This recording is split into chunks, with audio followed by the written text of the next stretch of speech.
around the mic, talking ham and freedom, it's all we really like. Transmission waves and laughter in the air tonight. Tune in, live free and ham, it's gonna be a sight. From the underground to your speakers way loud, Live Free and Ham is here, watch us move the crowd. Live free and ham, we're rocking the land with a signal so strong you wanna understand. Freedom and vibes straight from the band, it's the Live Free and Ham podcast, man. Flipping switches, turning dials, chasing freedom's call. We'll make you laugh and think, oh, we got it all. Face your fears on this wild ride with the Live Free and Ham by your side.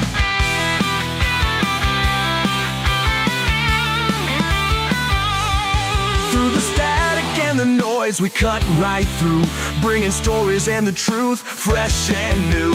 Buckle up and join us on this crazy trip. Live free and ham, now you're catching the drip. Live free and ham, we're rocking the land with a signal so strong you wanna understand. Freedom and vibes straight from the band, it's the Live Free and Ham podcast, man.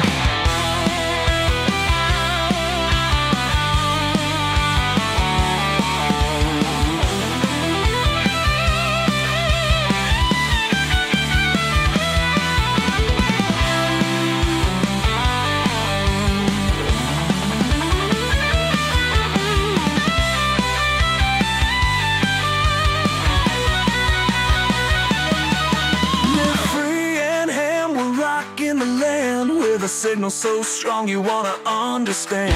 Freedom and vibes straight from the band, it's the Live Free and Ham podcast, man. Live free and ham, we're rocking the land with a signal so strong you wanna understand. Freedom and vibes straight from the band, it's the Live Free and Ham podcast, man.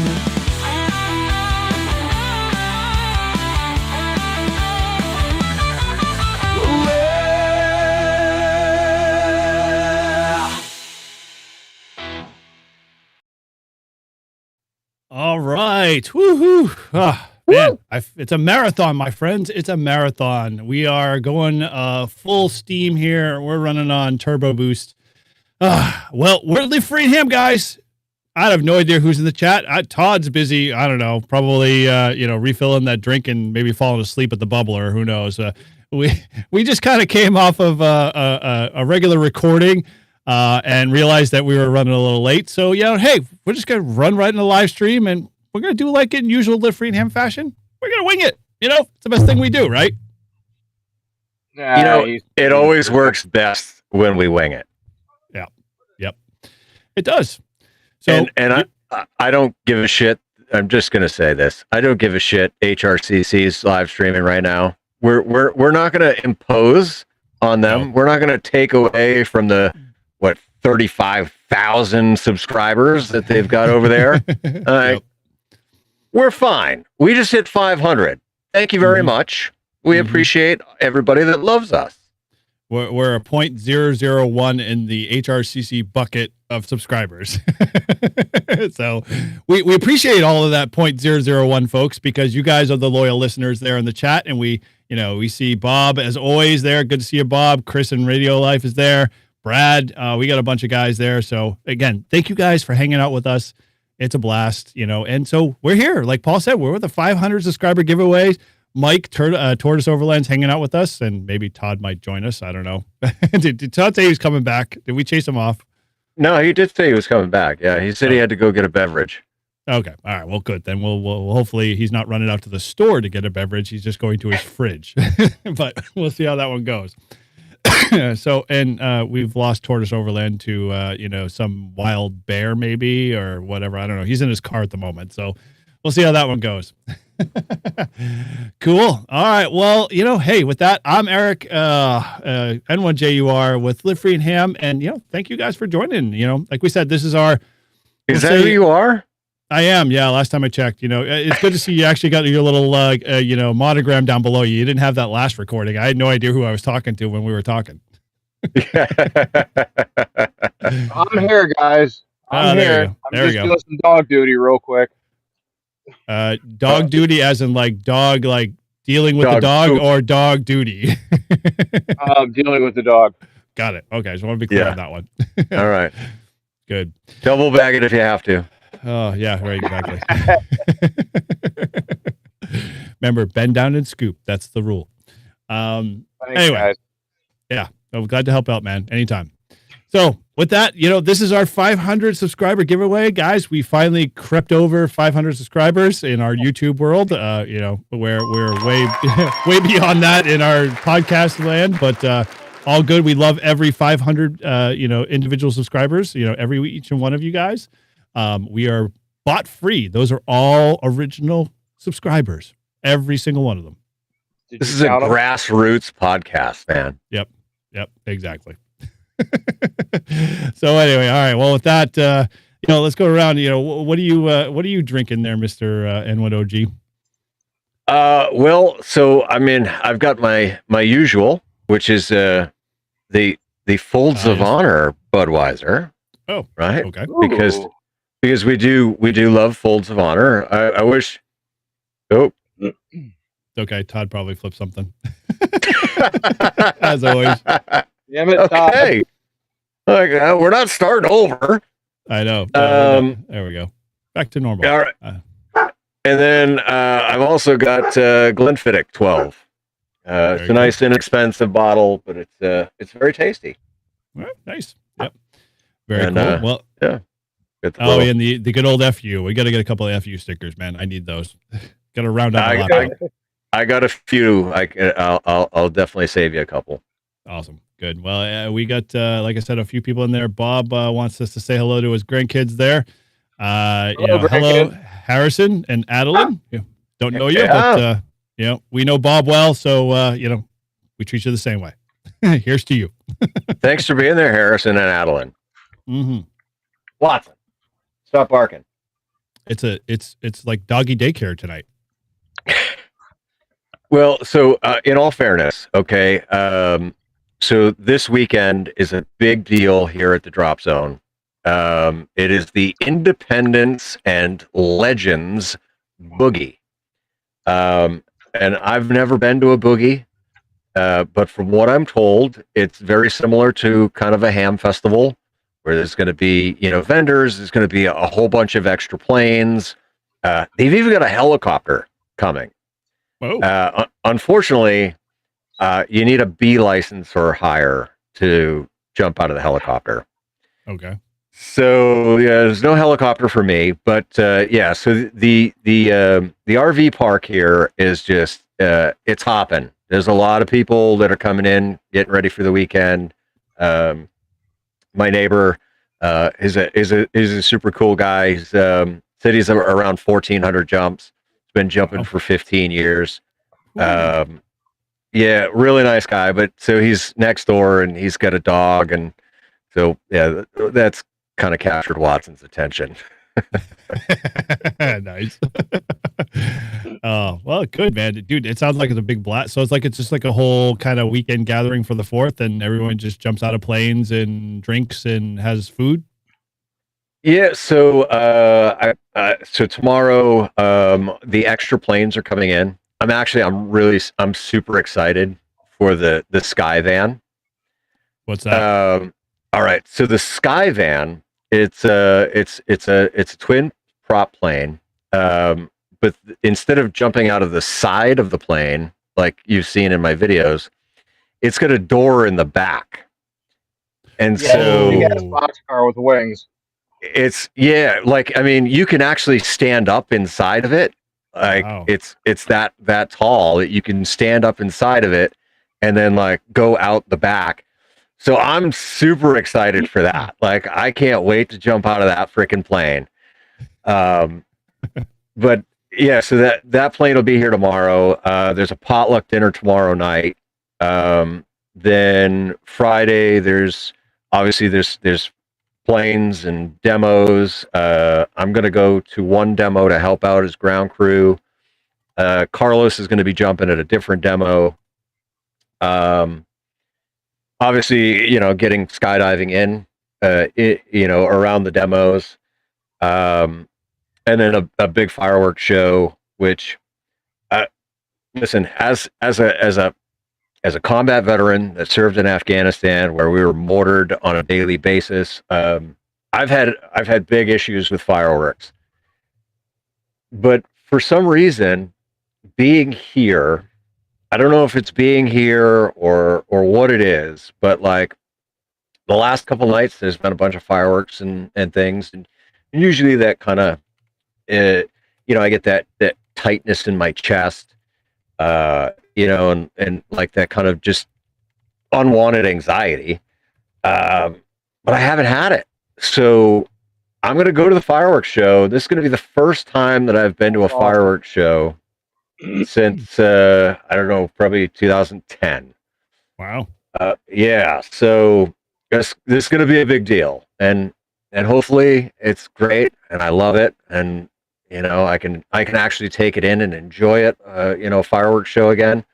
Mhm. But yeah, dude, I'm super excited. Saturday night. This is why I said Sunday. I'm probably not going to get a lot of jumps in. Saturday night is the Beer Olympics. And I haven't been put on a team yet, but I did say that I was willing to be on any team that would have an adequate beer drinker.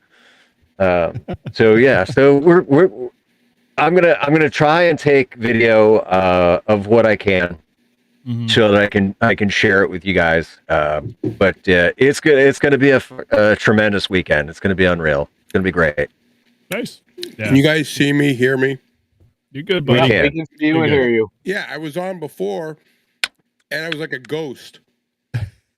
Oh, That's like a normal. ghost. That's And then normal I- for Todd. And then I hit the transition. You guys, oh, Todd must be screwing around. I'm like, yeah, he's trying to get your attention. hey, Todd. That's what the chat's for. I put it. Did you get it? Did you get a I didn't say DTAS? anything. What'd you DTOS? say?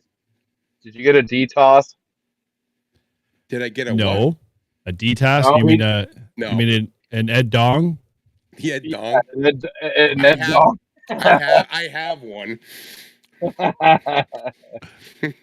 Oh, dude, I was dying last night. That was the funniest thing I've ever seen on live. Oh, dude, yeah, definitely left me in stitches halfway through. I could not keep up with that chat, man. It was getting so bad. If Joe Brett rolls into Montesano With and that on his roof. antenna isn't up, Oh, dangling around, His little capacitance hat. yeah. If that antenna isn't up, dangling around on his vehicle, I'm gonna be some upset, and I'm gonna give him a whole ration of shit for it. is that all you're gonna give him? Well,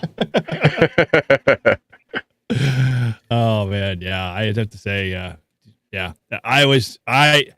dude, they couldn't have played that any better. It was perfect timing, and just Frank was a great distraction, but amongst the fact that Joe Brett took center stage and unwrapped Christmas twice over, and both of those, I can't tell you how many. I felt bad for his wife Noelle, because it's like the jokes were flying all left and right to that. I'm like, yeah, that antenna is going to be hers. I'm like, oh, poor woman. Oh God, no. It was good. It was good. So yeah, if you haven't seen that, go back to the team replay there and check that out. It was definitely worth the watch for sure.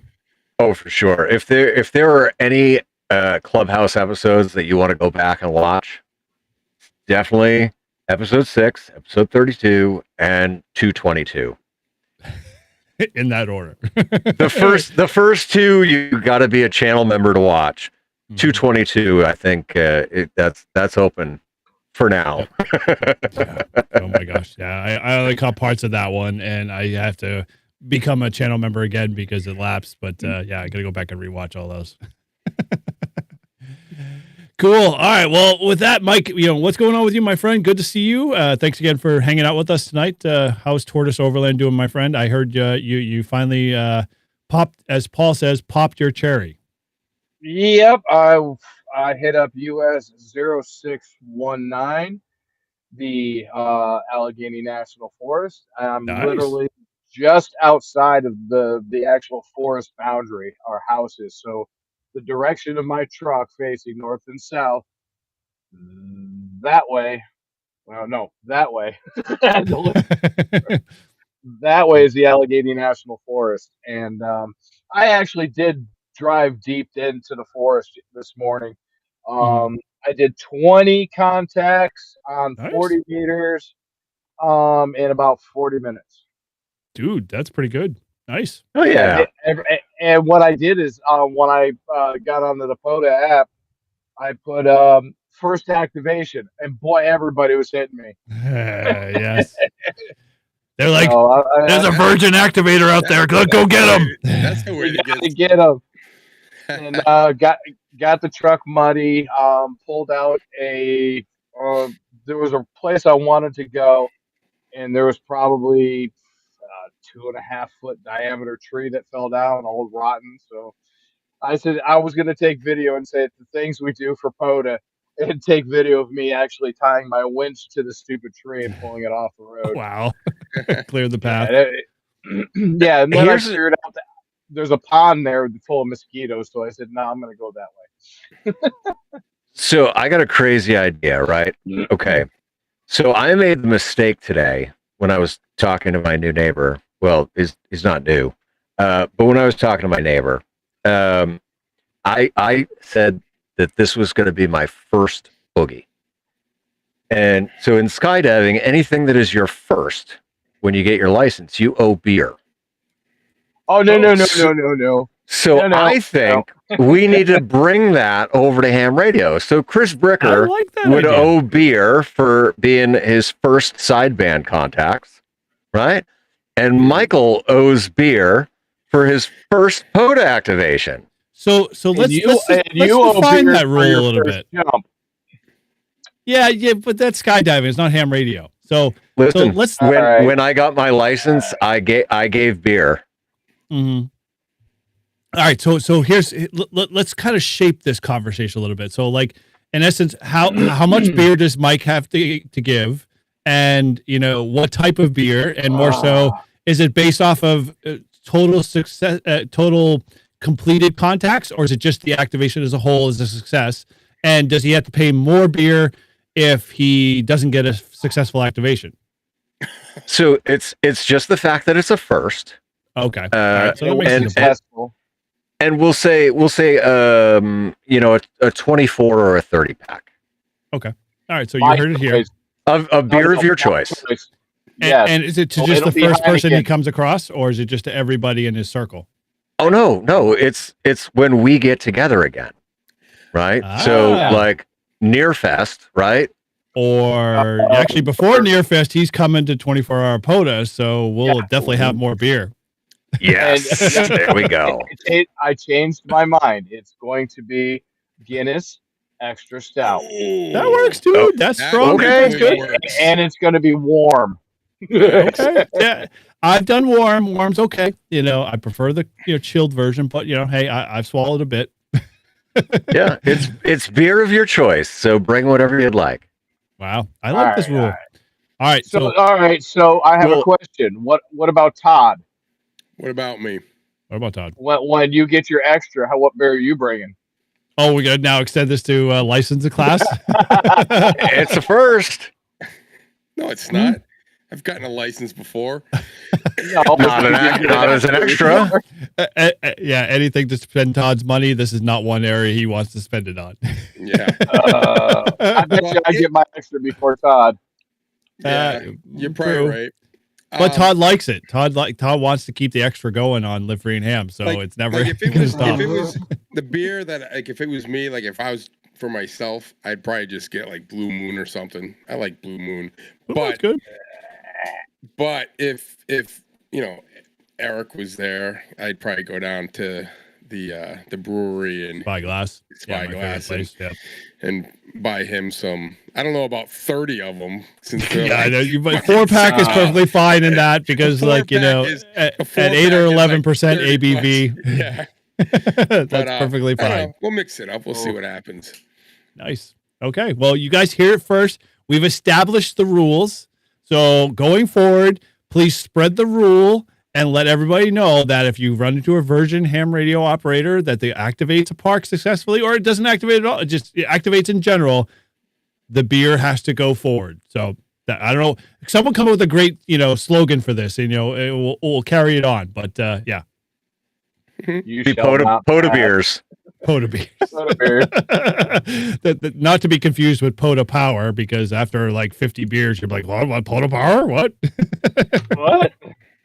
Pota slurs. But anyway, good deal. Speaking of Pota Awesome. Power, 7,200. Let's go. So, Mike, we're gonna bring this down a little bit. I'm very, very touched that you felt like I was the one to push you, like I did Todd, into the Pota world. yeah, but you and Paul both shit on me by not. I'm like, hey guys, look, I am on the air. I'm doing an activation, and Paul's like, I got to get my antenna up, and Eric's like, Yeah. I'm not even near radio. Sadly, I have Now, not had you added done it you. yesterday, Mhm. you could have got park to park with both of us. Yeah, you could have. That would have been a trifecta for sure. That would have been awesome. See, that's one thing. The Polo needs a park to park button. It does. has one. It's you just got to go to this. Listen, go to the spotting list, and then all you got to do is Yeah. click on the call sign of the person that you're wanting to make a contact with, and it'll auto translate all of their information right over to your contacts field, and then you just put in the signal reports and log it. Yep. Right, but what if I'm calling and they call me park to park? You can select them. You basically put their call sign in and then hit the park to park button. What do you use in Polo? Yeah, just hit the P to P button. Park to park. You I hit the looked park for to one, I park couldn't find button, one. and if they've been spotted at a park, it'll automatically throw the park number in. Yeah. So here's a little Ah. tip. POTA does all the freaking heavy lifting for you. So even if you don't put their park number in, you're still going to get the park to credit, because when you submit your log, it'll Yep. go, oh, I need this connection, and you'll get the Oh, park there credit. we go. Yeah, I just found it. Yeah. Yeah. Now here's a little tip. Pota. Here's a little tip. So if you're using your POTA app, the Polo app, if you type your frequency that you're going to activate on in the frequency field, actually you don't even have to do that. You can, in the contact field, you can type spot me, SPOTME, space the frequency that you want, and then it'll update the frequency and send it to the spotting page for you right from the command line. Oh, Oh, shit. I didn't know that. That's It's cool. I freaking didn't know awesome. that. I love it. That's Yeah. cool. Yep. Jesus, talk about Now- being lazy. Did anybody hear about the little Easter egg that Polo did for Field Day? Please No. copy. The one where they did please copy? Yeah, exactly. Right. Yeah. So now there's a please copy option. I don't know if it's still in, it's probably still in there.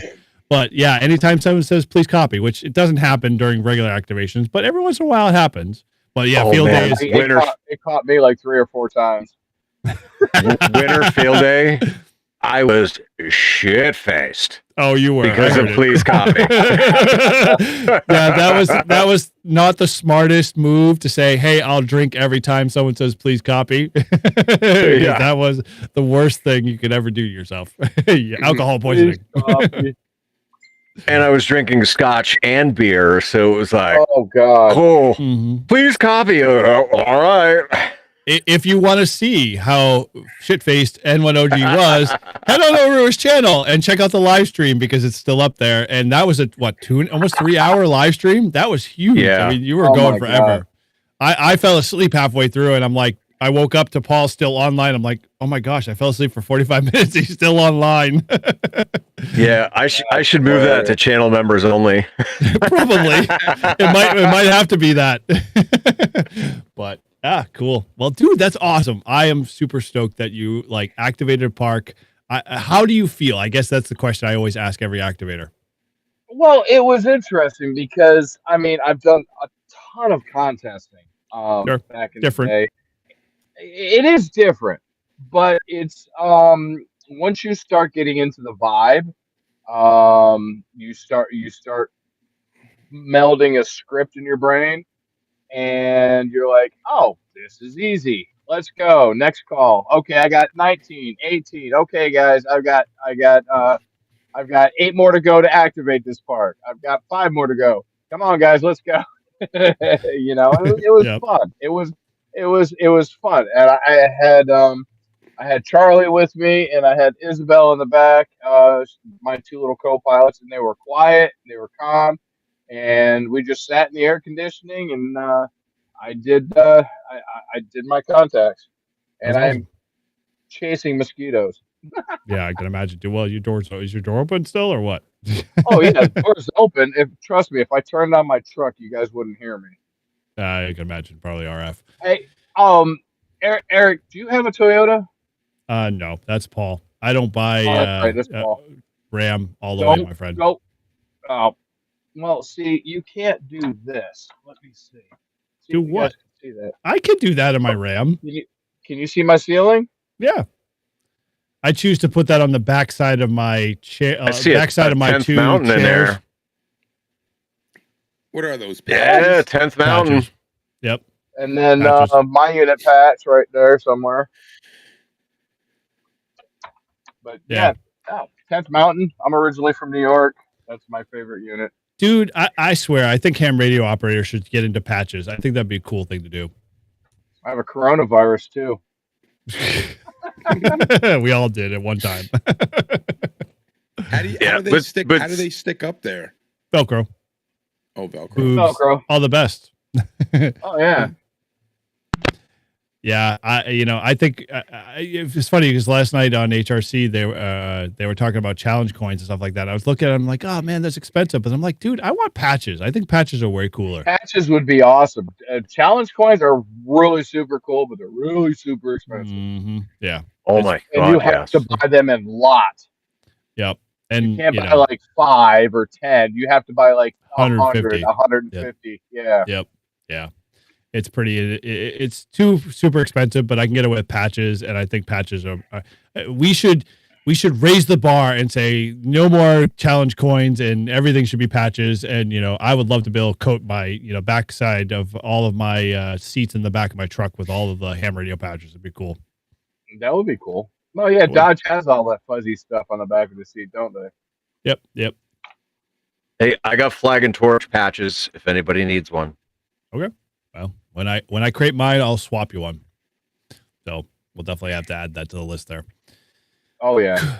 Cool. Well, Todd, over to you, buddy. What's been going on? Anything new? I mean, obviously, we just came off of our recorded episode there, so it's like old hat. Hey, there we go. Hey, Kevin, good to see you in there, man.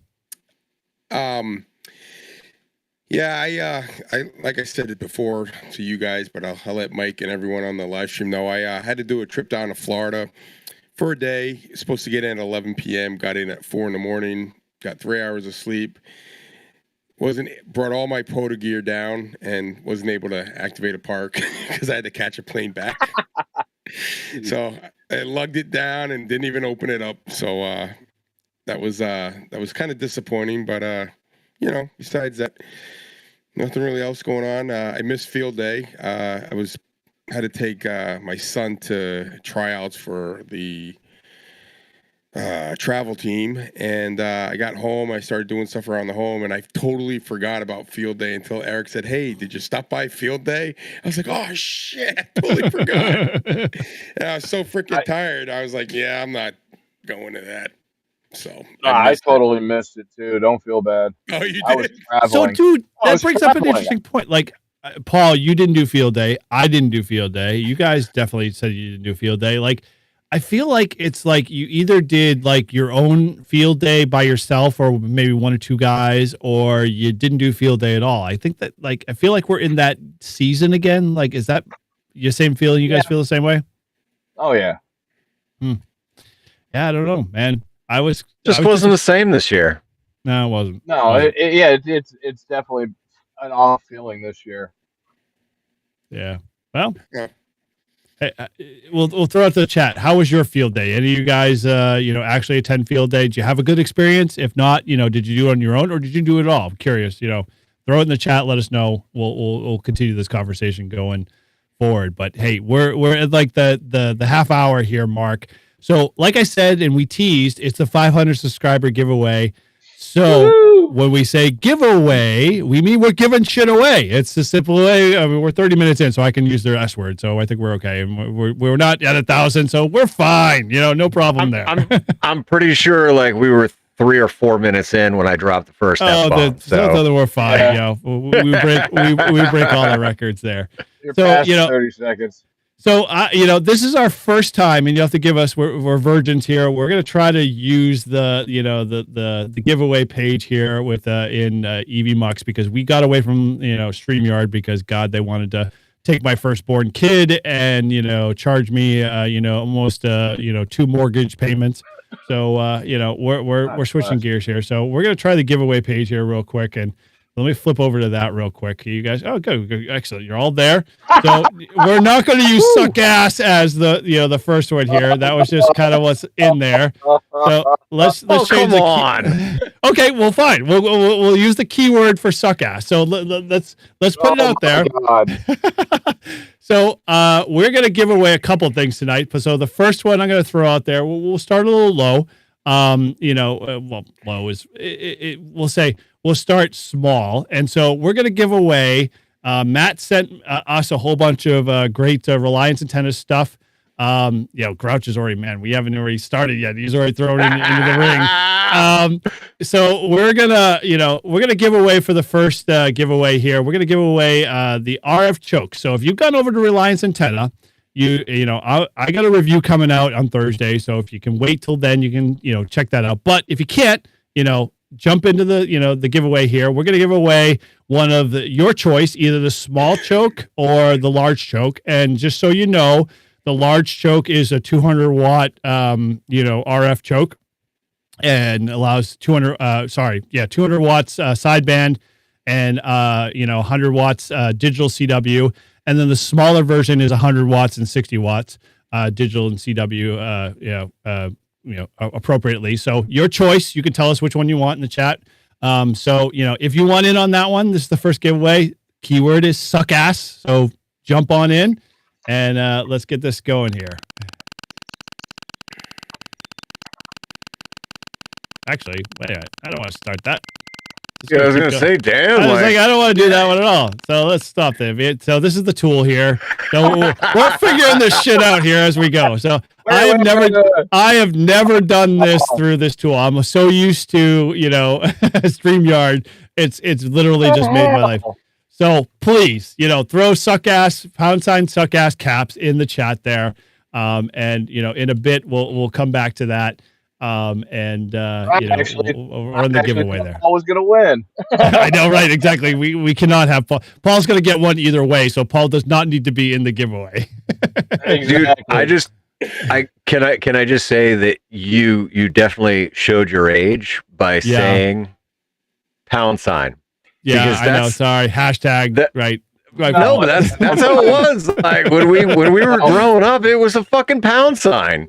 Totally, dude. Like, because $. Was like, okay, you had to hit $. On a phone touchpad to be able to make a connection to an operator. Yeah, or it'd be whatever. like £99 or whatever. Yep, exactly. Yep. £911, whatever be the case. Yeah, totally. Yep. That we're fucking old guys. Oh, Jesus. So I don't know. Outside of that, what else is going on for you guys? Anything crazy new on the horizon for you guys? I mean, obviously Paul's skydiving this weekend, but Mike, you're where right now? I am in Northwest Pennsylvania. We own some property up Is here. that where the Allegheny National Forest is? Exactly. I could get out of my truck and throw a rock and hit the forest. Get out of here. But it's been raining up here like unbelievable for the last 2 weeks. I pulled into my yard and my truck sank 3 inches. Oh. I was like, I think the yard's a little wet, so let me back out and move over here. So the wife was like, "You're tearing up the yard." I said, "I'm not tearing anything up. I just pulled in." Dude, that's when you just romp on the throttle and start fucking whipping fucking donuts in the mud. Oh, let's see. It's my own. I have a little patch of grass on the front yard now. That would not be a good idea. I would hate Fuck it. You don't myself need it. for that.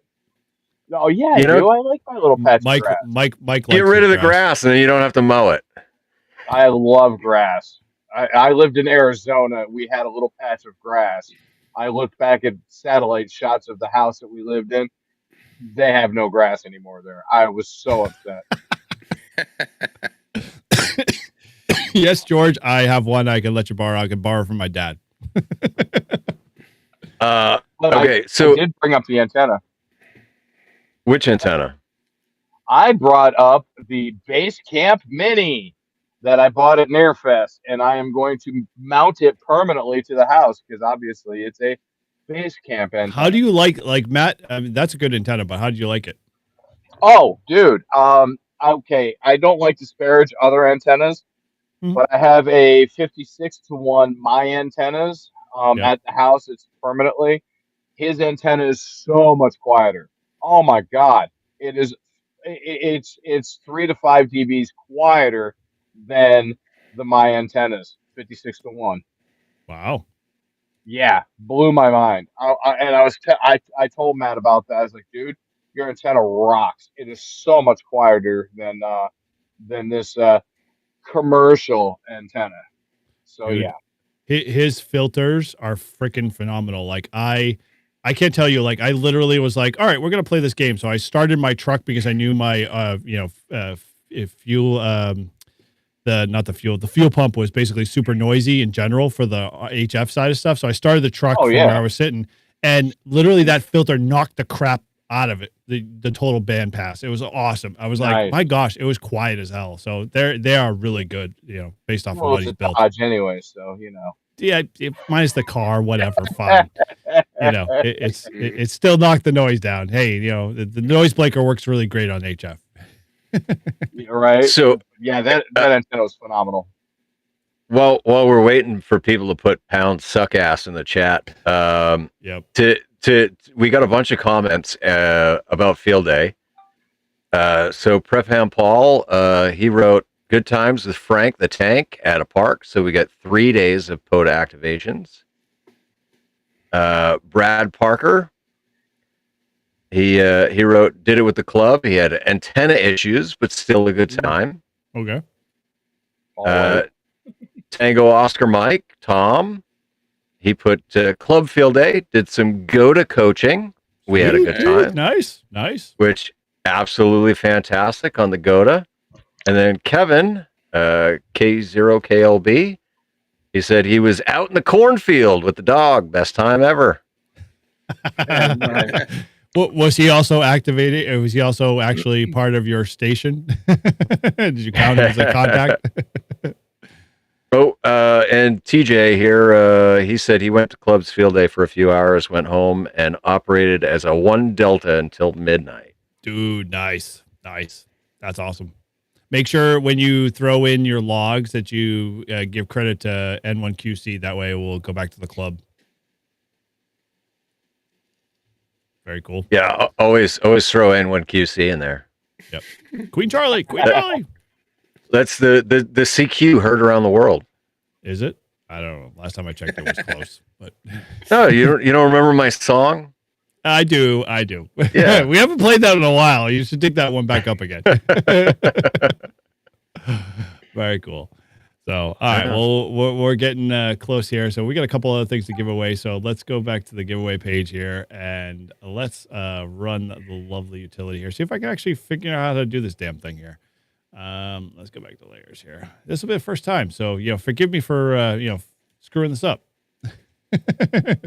All right. Well, let's go ahead and run it. We got 15 here in the chat and 22 total. So it's a good number there. Let's kick the start button off and see who wins the decision for the RF choke there. Their choice for either the large or the small. Does this actually stop? It's not going to be a DTOS. DTOS I'm 120. curious, is there a button to stop this? Hit the space bar. I don't know. Good question. We'll see. Nope, that doesn't work. Man, this sucks ass. Totally. Well, oh wait. Oh, slow down. It's a Price is Right wheel. Exactly right. Yeah, there you go. All right. Oh.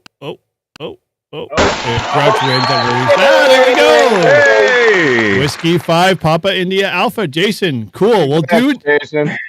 congrats, Jason. Dude, do me a favor. Send me an email at livefreeandham@gmail.com. Let me know which size you want. You can head over to Matt's website to kind of get an idea. And we will get that out. Make sure if your QRZ information is different than what you got up there, send that in an email. Otherwise, I'll use what's in QRZ. And congratulations. Nice. Awesome. Cool. All right. Well, Hell yeah. Hey, we figured out the chat stuff, guys. We're rocking. Woohoo. Hey, Now- just to let everybody know in the chat, I'm running bare bones here. All I can see is our stuff. So I saw some people said hello. I'm just saying hello Cool. because I can't get I can't I do know. any of this. I'm just here. Yeah, you're right. He's on the phone. So, he's No, I'm limited to not on the screen phone. size. I'm on a laptop. But Oh, it's so Oh. far away from me, I can't see the damn thing. See, Got it. I was gonna say you're doing like To, where the other day he was in his Ford, and Jim had to do all the comments and everything. That's funny. very cool. But- Eric, I don't know if you got my message, but I want to throw one thing into the giveaway. I will give away anything from my store other than a hoodie. Okay. There you go. So any Yeah, T-shirt, any coffee mug, hat, just not a hoodie. Well, you want to run that Hoodies now? Or are you want to wait a fucking couple minutes? I know, right?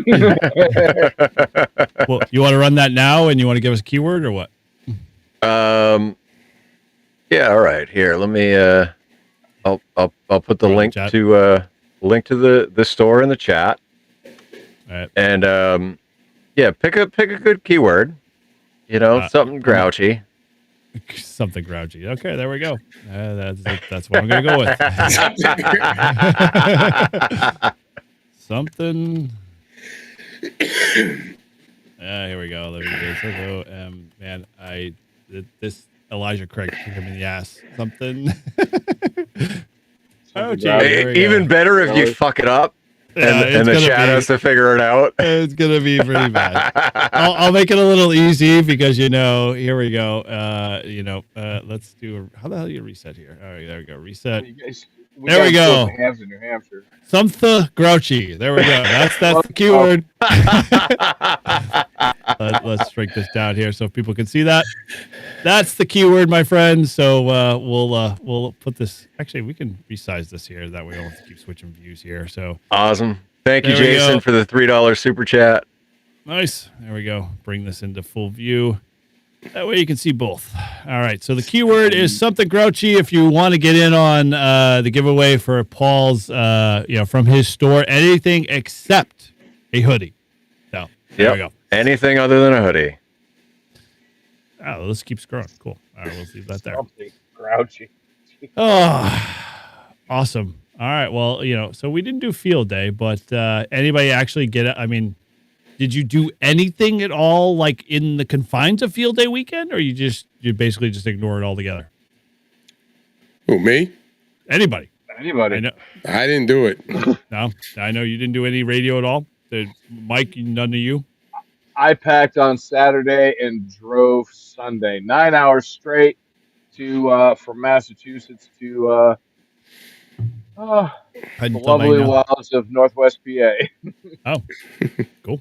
Yeah, I mean, literally 9 hour drive, and yeah, it's harsh. I mean, if you're just trying to push through, and you've got dogs, you've got to stop, you got to let them out. You got to stop and get gas because this thing has a gas tank the size of a freaking mop bucket. So, Mhm. yeah, this thing's terrible. I need a real gas tank. Hey, I'm gonna start a what is that? I'm gonna start one of those pages there, GoFundMe page, so I can spend the $2,800 for the new fuel tank upgrade kit on this thing. Well, I wish you all the best. I did a GoFundMe for skydiving, and I got $125. $100 of it was from Todd. and 25 was from his friend. Yeah. Oh, dude, if I would have known that you had one, I would have chipped in. She watches your skydiving. She thinks it's pretty cool. Well, you know, if you actually listen to Live Free Ham regularly, you'd realize that we actually advertise a button all the time up at our, livefreeham.com webpage up in the top right-hand corner if you want to help out, the Grouch there. What are you working on? Your B license or D license? What's the next license you're working on? No, so B is the next one, and I should have the B by the end of the month. But I took the GoFundMe down. So if you want to contribute, super chats is kind of probably the best way. Okay. All right. Well, then, thanks for the communication there as a ham radio operator. Let me know I can take the button down. Hey, in all fairness, I just took it down yesterday. So, and thank you, Ziggy, for the $1.75. Much Very appreciated. Cool. Nice job. Awesome. Cool. All right. Good on Jason, and I'll make sure we get him out that. Super chats. Oh no, Mike's on the computer there now. We're in trouble. So awesome.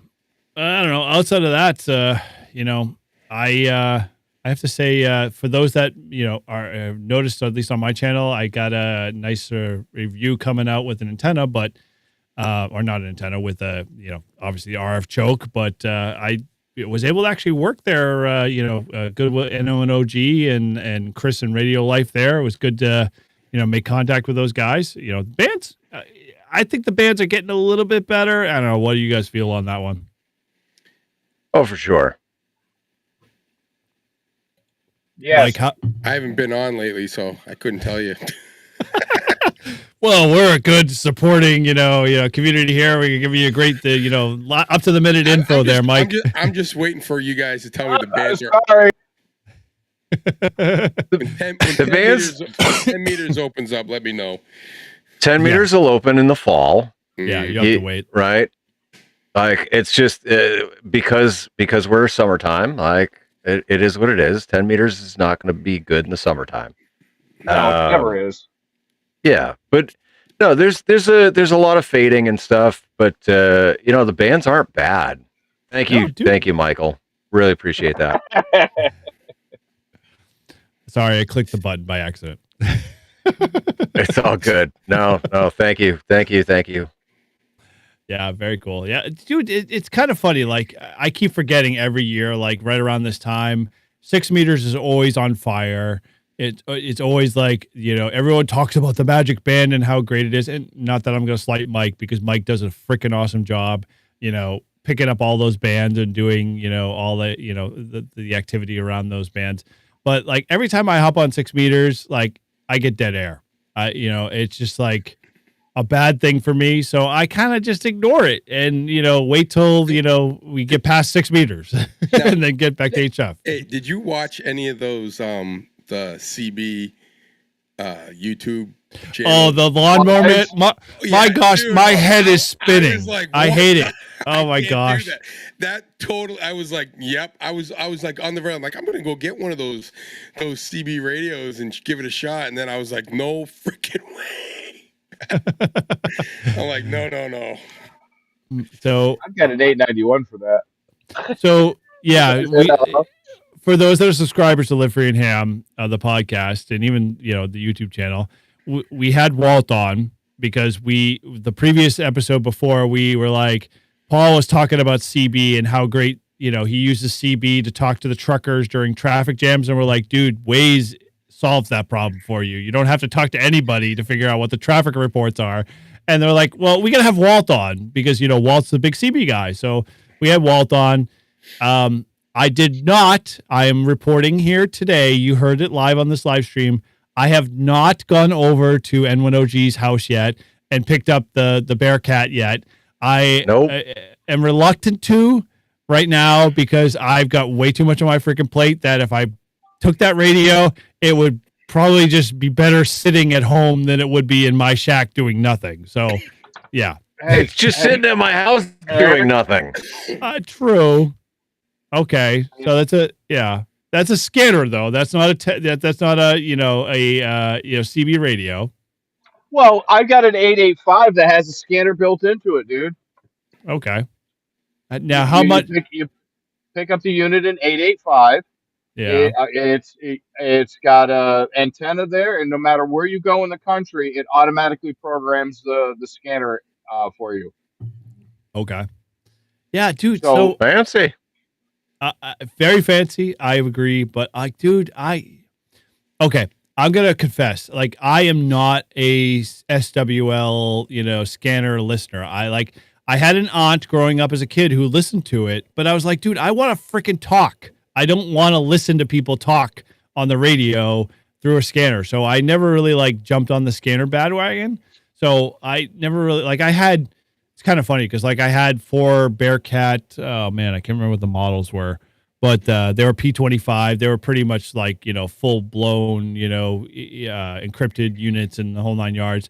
I just gave them away to another ham that actually did shortwave listening because like they were doing nothing for me. And like, Well, part of the problem now, like if you're into scanners and like listening to police and stuff, everything is encrypted. So it's not like when I was a kid and you could hear everything that was going on in the conversations like live. Mike is clenching his butt.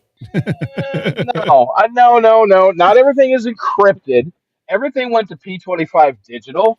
So, like, when I lived in Nashville, God bless, I was getting calls from all the radio stations or TV stations because we did a lot of their radio work for them. We put their two-way radios in their helicopters and a bunch of stuff. But they had scanners set up in the newsroom. And they called me one morning and said,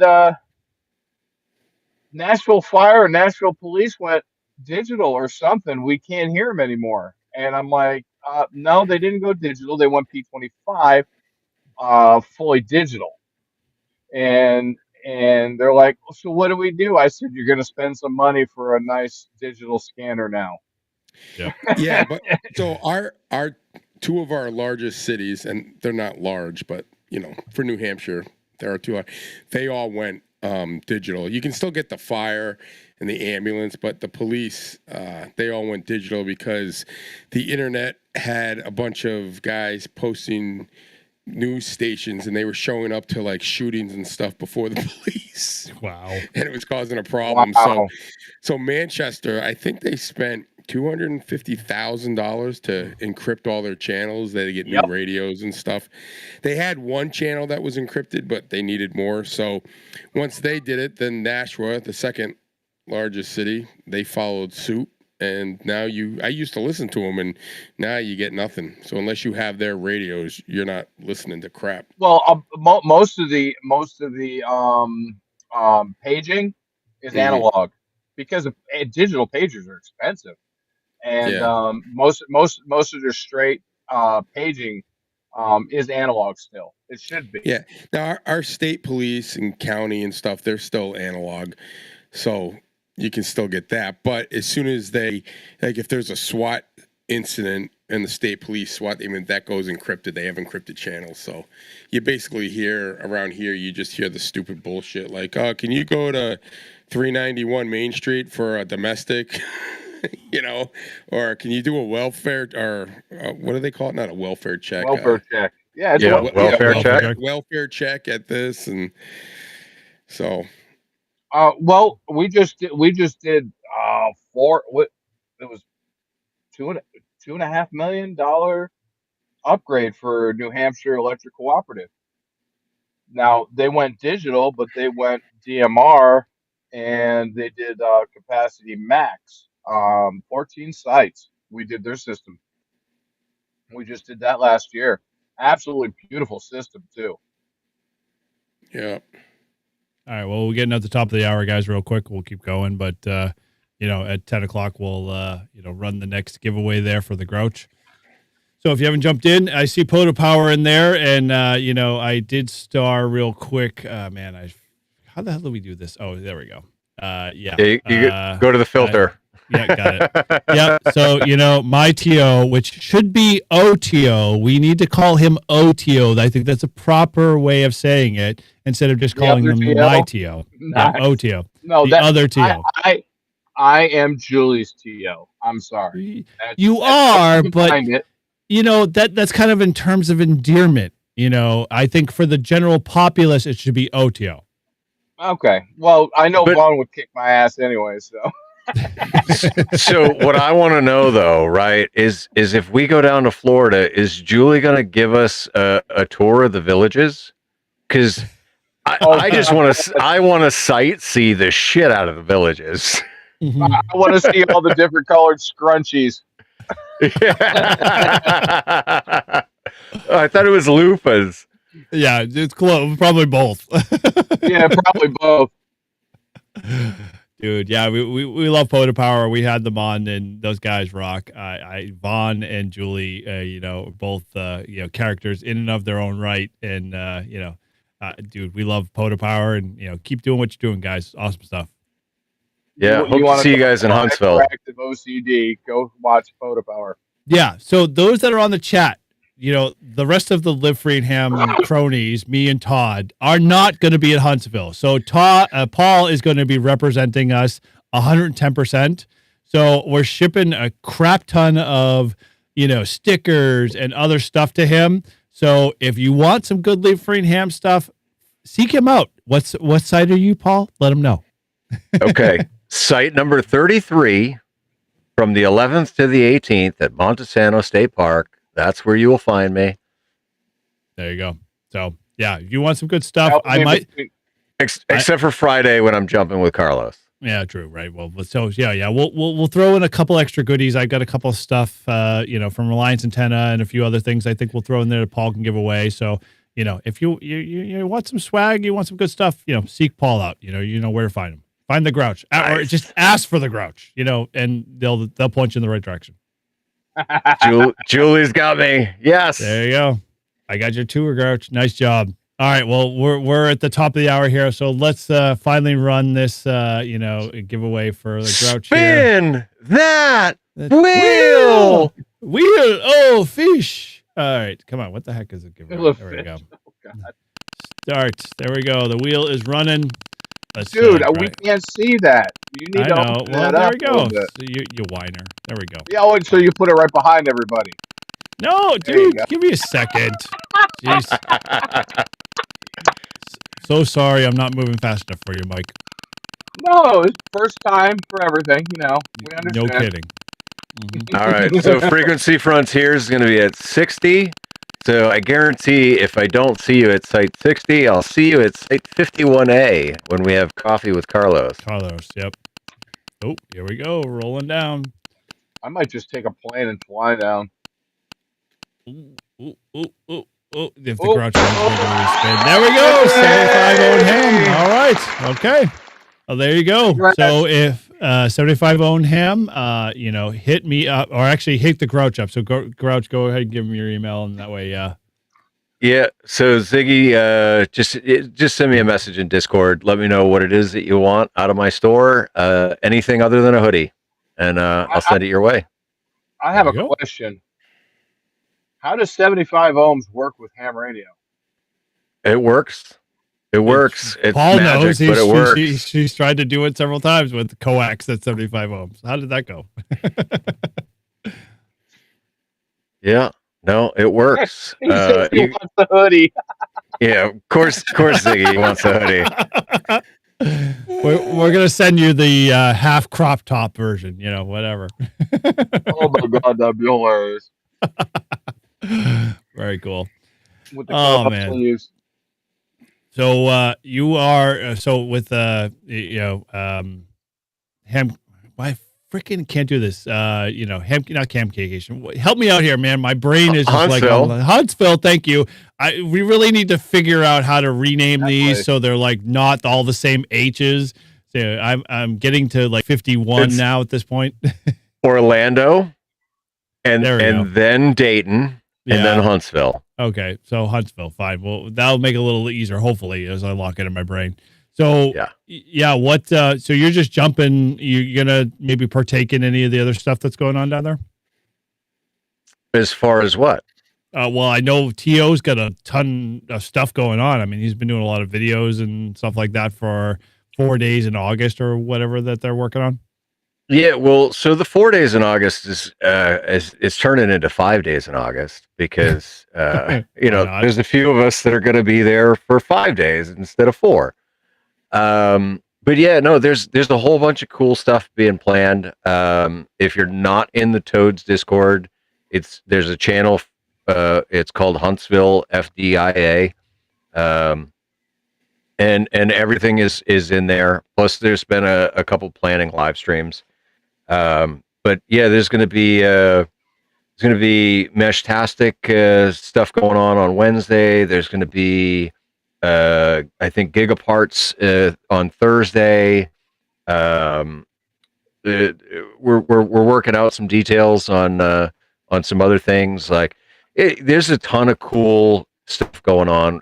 The anti forum is what Tio calls it, and I dig that because, well, but so like, all right, listen, I'm a hands-on person. Like I can sit in a seminar and I can take in information, but it's not the same as if like I've got my hands on and I'm building something with somebody, right? Like I can solder. I mean, it's not great, but I can do it. It's way better than fucking Frank. Sorry, Frank, but listen, you suck at soldering. You just need to practice more. But so I think the concept is fantastic, right? Like it's where you go and somebody teaches you something, but you learn how to do it with your hands. Like for somebody like me that is a hands-on learner, like that's ideal, So I'm glad they're doing it. I'm pumped. Dude, this whole year is full of like things that I've always wanted to do, and I always said, well, someday I'm going to do that, right? Someday I'm going to go skydiving. Someday I'm going to go to a big ham fest. Someday I'm going to travel around the country in an RV, and I'm going to live an RV life. I'm fucking doing it, man, and I love it. I got and not only right. I was actually talking to somebody last night. Like I'm overachieving my goals for this year. Like I set out as one of my goals to get my A license in skydiving. I'm going to leave here with my B license in skydiving. Wow. Oh, Jesus, Michael, you turned all the lights off. Ooh, romantic Michael. Shit. Whiskey 8, Charlie, Juliet, Lima. That's Chris, right? Yes. Actually, yeah, good night, Chris. Thanks for being here, man. Chris, before you go, I need to know, has Parker ready for his tests? Ooh, yeah, July 12th. July Yep. 12th. We're talking about changing it from in person to remote. So I'm just going to see if I can get the V's. Okay. Oh, I didn't know you roped into that. That's cool. Okay. No, dude, Hi, I told you had to run the in-person session. Oh, no. So that, yeah. So, but Parker's not part of that. Yeah. No, he's part of something. He's with Glarg. Yeah, but so what? Why can't he jump in on our session? He can, but like, I think he's already registered with Glarg. So Chris what? Okay, fine. I don't like to steal. That's my, I'm a Glarg VE too. I don't give a shit. Okay, fine, whatever. Chris, you let us know. Hit me up, via email, and we'll see what we can do. Because Paul's apparently got a lot of extra time on his hands. I don't, but like I'm passionate about VE testing, and so if we can get New Ham's license, let's do it, man. Well, dude, he's already registered with Glarg, so it's like I'm like, okay, dude, as long as you're within the 2 weeks, and so far he is. So I think I'm hoping we'll have some good success, and he'll announce that he's got his technician. So those that don't know, long story short, I had a video that I posted on my channel where I activated with Chris, and Parker, his son, was an unlicensed. What the heck was that? Mike, dogs. And long story short, Parker was working to get his technician, and I said, hey, I'm going to sweeten the deal. I'm going to throw an antenna your way. So I gave him a Buddy Pole Pro, and I said, in 2 weeks, sign up for your sign up for registering and getting your technician. And he's locked in with Glarg. So I'm hoping, by the end of this weekend, he'll have able to report back that he has got his call sign and ready to go. So all good. But yeah, I'm looking forward to it. Oh yeah. Cool. Sweet. PHP. I'm just catching up here on the chat here. Sorry, guys. Yeah, no. So Prep Paul said in the chat, he said gonna do some POTA with PHP is what he's gonna do, and I was like, PHP? I don't know what PHP is. So you gotta help me out there, Paul. Paul, if you're bored and you want to come join, Paul will hit you up with the link. So feel free to jump in the chat here and hang out with us. You're more than welcome to come join us. So Paul, if you want to throw that out to him in Discord or wherever, be awesome. Love to have him on. Yeah, I got it. Cool. All right. Well, we're getting close to the quarter of the hour here, and we'll start the second giveaway and go from there. But now keep that coming. Wow, Mike, I see you in full view now, man. It's a little weird. Where the heck are you? Yeah, too close. Oh, I'm in the house. My battery started dying, and I was like, oh, no, I better go and plug in. You got it.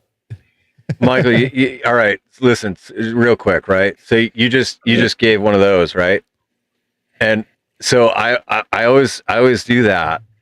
Like, yeah, fuck yeah. Mm-hmm. But Yeah. I never realized that the hand that I do it with says fine. live. Yep. And so it's like, yeah, fucking live, man. Yeah. I don't have that, so Fucking live. Well, now you got to bring the other part to it, right? Come on, like live free, my friend. We got to get this on a shirt, man. This was not prompted by us at Live Free and Ham at all. Paul had done this way before, so it was kind of like a precursor to Live Free and Ham, and it just kind of like made sense. Ask him where the and ham is. Yeah, right, true. That's on the. We won't say where that is. Listen, I'm a Tramp grower, stamp. not a shower. So You're a when I thought you were a tramp stamp guy, but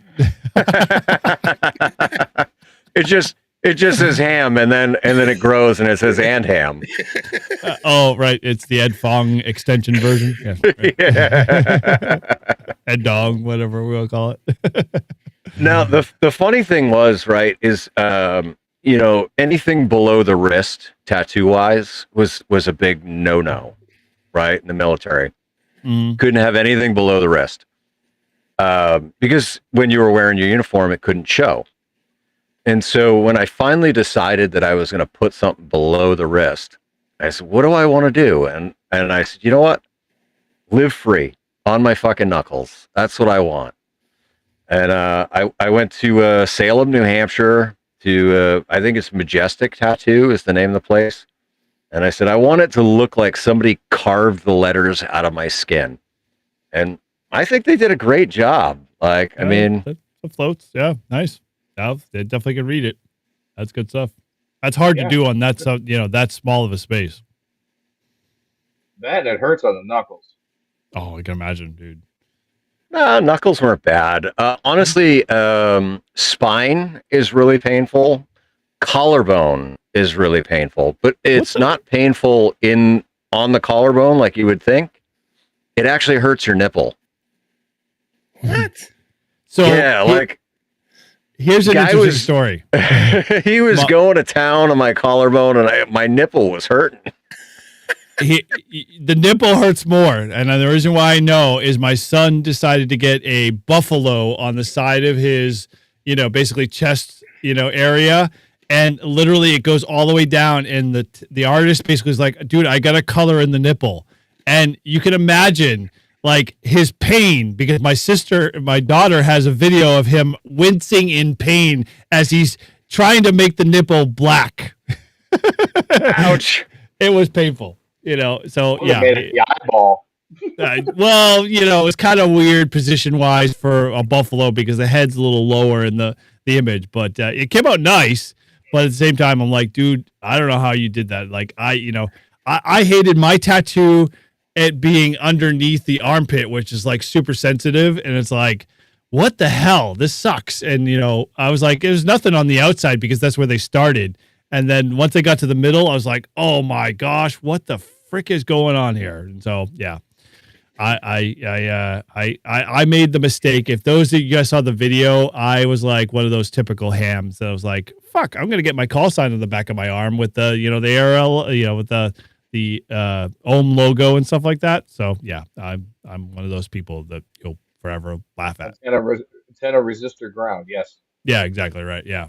So yeah, so I got that. I got the answer to what PHP is. Prep hand Paul. Prep hand Paul.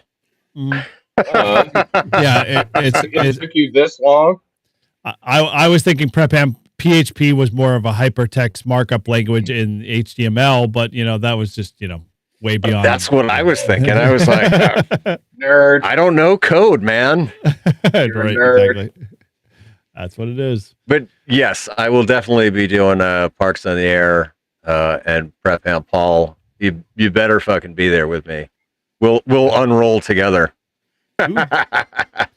Dude, you have a golden moment if you do not take advantage of the fact that you are where you are and traveling all the way down and back up the East Coast, Eastern Seaboard, and not activate as many parks as you possibly can with as many other hams. I'm going to come out there personally and kick your ass, you know, because you wasted a good opportunity. Yeah, well, and so that's where, like, on the way back, there's a whole bunch of Flag and Torch guys that are like Georgia, Tennessee, Kentucky, the Carolinas, right? So yeah, I obviously I gotta plan that on the way back to hit all those guys up and do parks with them. Yep. Yeah.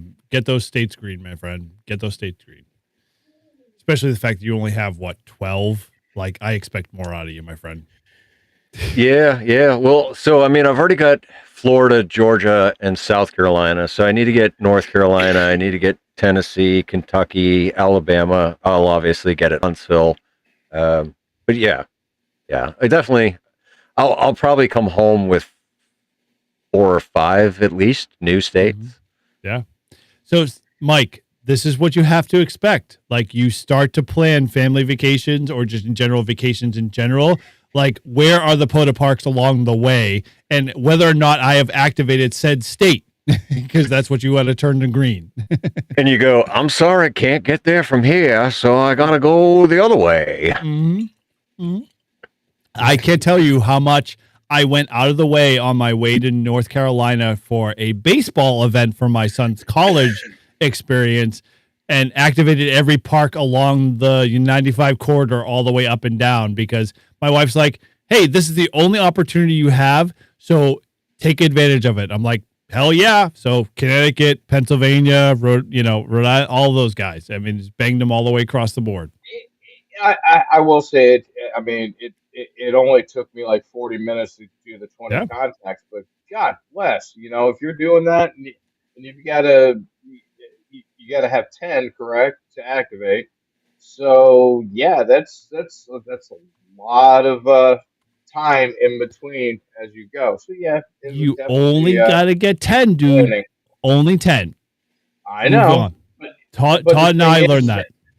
Yeah, but the thing is that, you know, if you get a pile up, you're screwed. No, you do not. This is the rule that I taught Todd and I learned.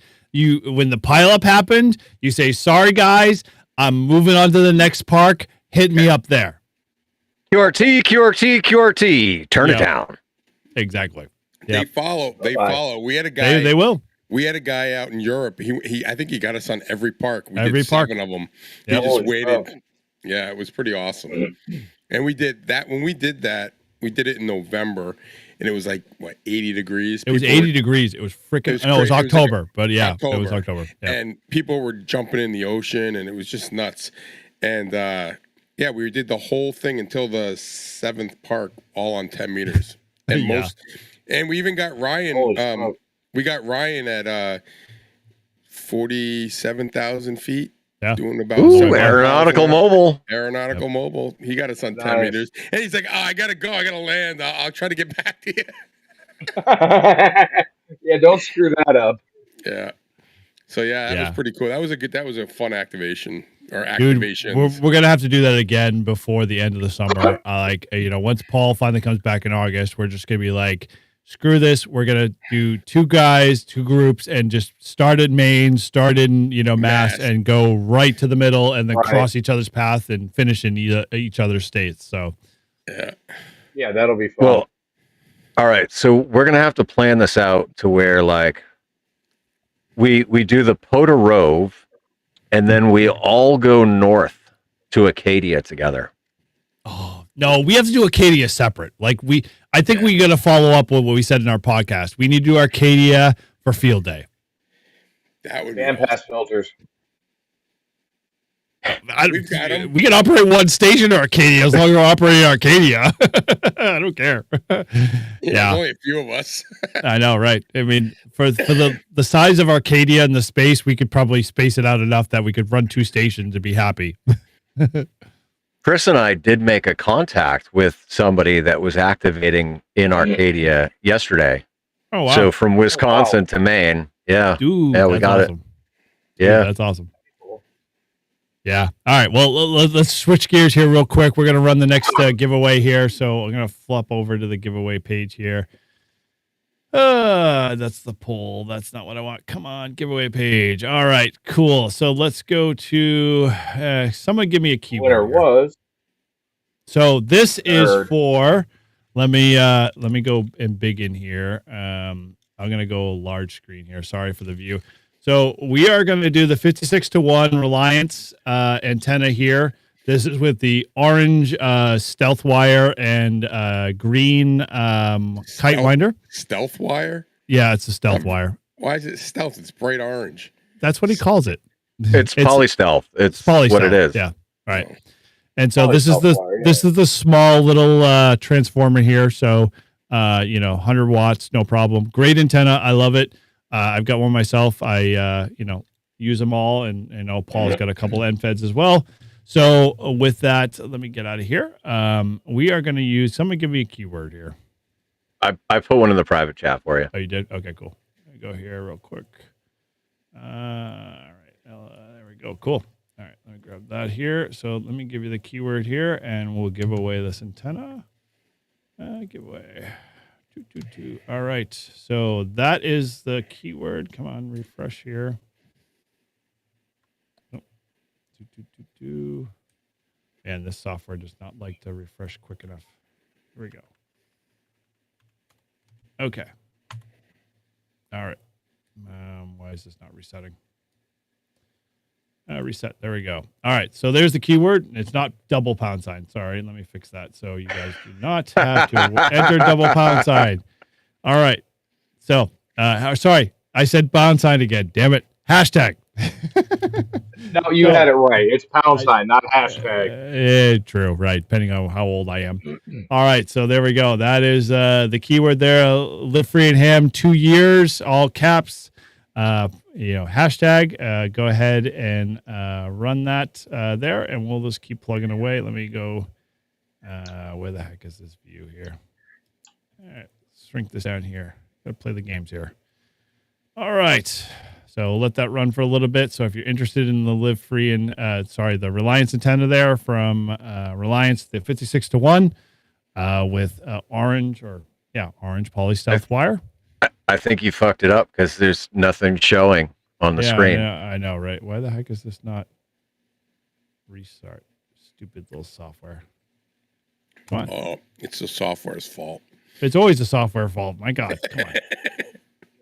Coming from an IT professional, yes. Yeah, exactly. Comments are crazy here. What? Did you try turning it off and then turning it back on again? Yes. No. Is it plugged in? Yep, I did. There we go. Come on. There we go. Damn stupid. It doesn't like the hashtag in the hash text field. There we go. Now it's feeding. All right. Now it's rolling. So yeah, throw that in the chat there, and you'll be entered to win the 56-1.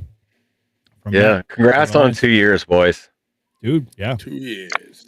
I raise a glass, live free and ham glass. You know, for those that have not picked one up, sorry for you guys for not I getting gave one. mine away. You did. All right, well, I'll have to send you a couple more because we have Mine's at the house. very cool. So yeah, we'll. It's got shit in it. Oh God. Yeah. Well, you know what God, Todd don't does with his shit glass. in your cup. I know, right? But you know, you don't shit at home. What I do have, one of the things in there is this. Can you see that? What The is fuck is that? Middle finger? Roach flip. It's a middle finger. Hey, what better than a middle Okay, finger there you go. in your cup? So for Christmas, I got my mom A middle finger. a little box, and That's one Todd. she thought it was like a piece of jewelry or whatever, and it opens up and it pops out with that little middle finger, and it had an extra one in there, so I kept it. And the whole reason, and you gotta understand the backstory, because I'm some asshole, but my mother, when I think I was in college and high school, she would Christmas morning make my brother and I wait upstairs before we could even get our coffee because she wanted to get a picture. I'm a grown man, right? I'm like, what the? So my They brother, all do that, man. I'm like, my, and this is like, we're in college, you come back home, whatever. So we came down one day and we just came down the steps and we are just both like this. So now,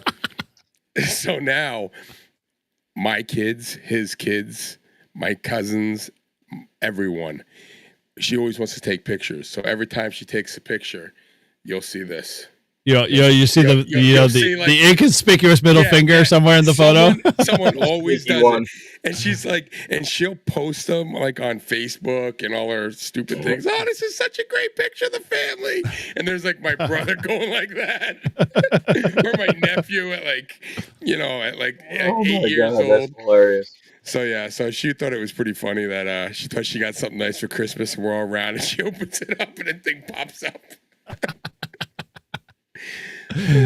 Oh man, you're cruel to your mom. That's awesome. Yeah, I told her. The sad part is she probably didn't even recognize it. Like she was like, Nah, "Oh, this is so great." Yeah, she knew exactly. Well, once she saw it pop up, she was like, "You asshole." Yeah, my mom would be so oblivious to the whole process. So Like, yeah, if you ever see my mom and she wants to take a picture of you, just don't be afraid to throw the finger at her. drop the middle finger. Yeah. Nice. Hilarious.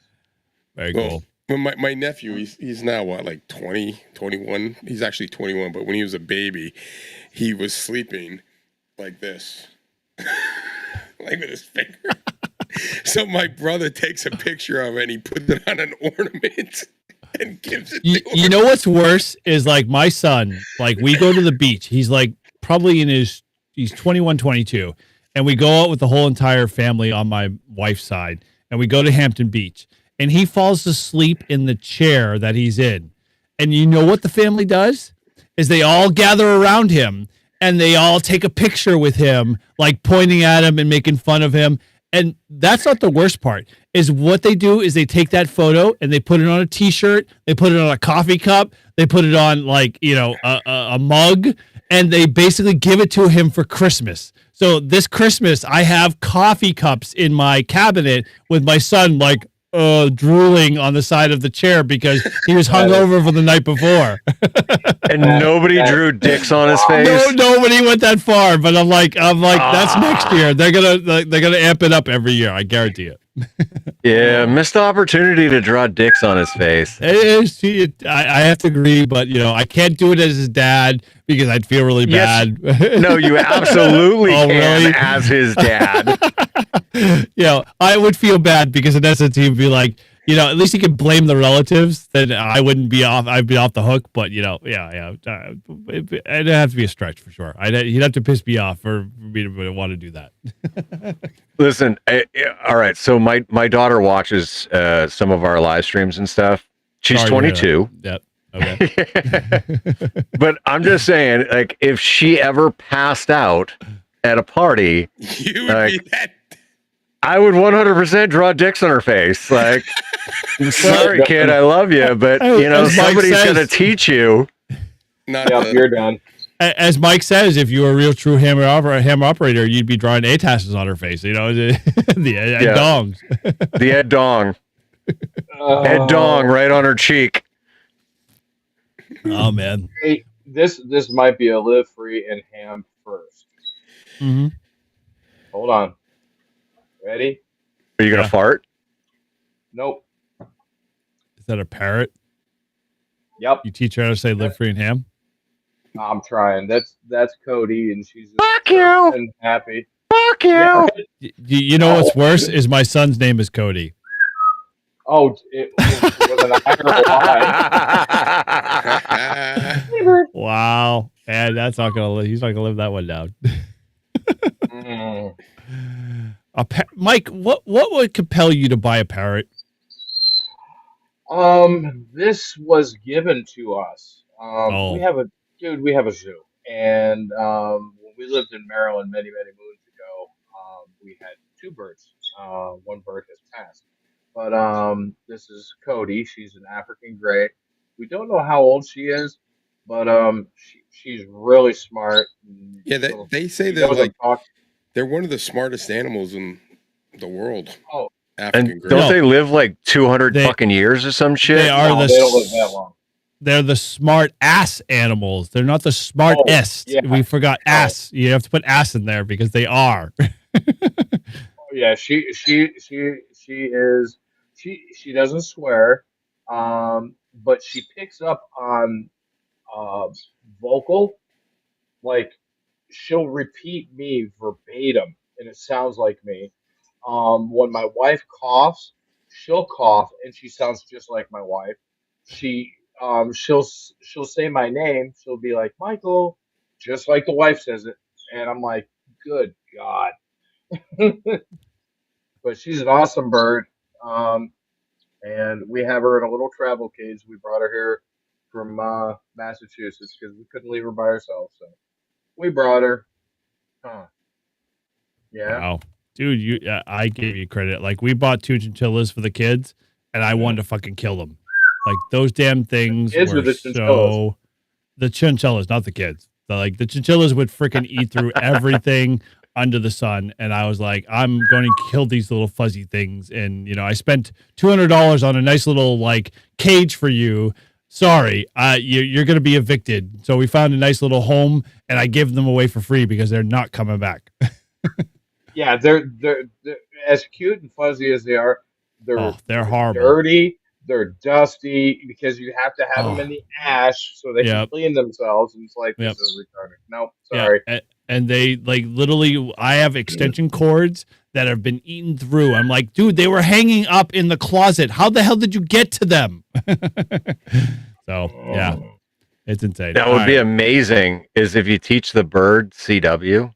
Dude, that would be awesome. Oh, she does a microwave. She does a microwave tones perfect. It's crazy. Cool. You do That's the microwave? Do the microwave. All right, we are at 20 here, so I'm gonna run the generator here and see what we get. So let's run this here, and I'm gonna shrink this down for Mike's view here because Mike is blind. Yes, thank you. Respect. Come over. I could imagine Prep Ham Paul's bird saying, "Get the fuck out, bro! That's awesome. Get the fuck out, bro!" CQ, screw you. That's a big list. That's literally everybody in the list. That's nice. Yeah. The Yeah, we price let it is fall wrong, out. Bob. Tick, tick, tick, tick, tick. There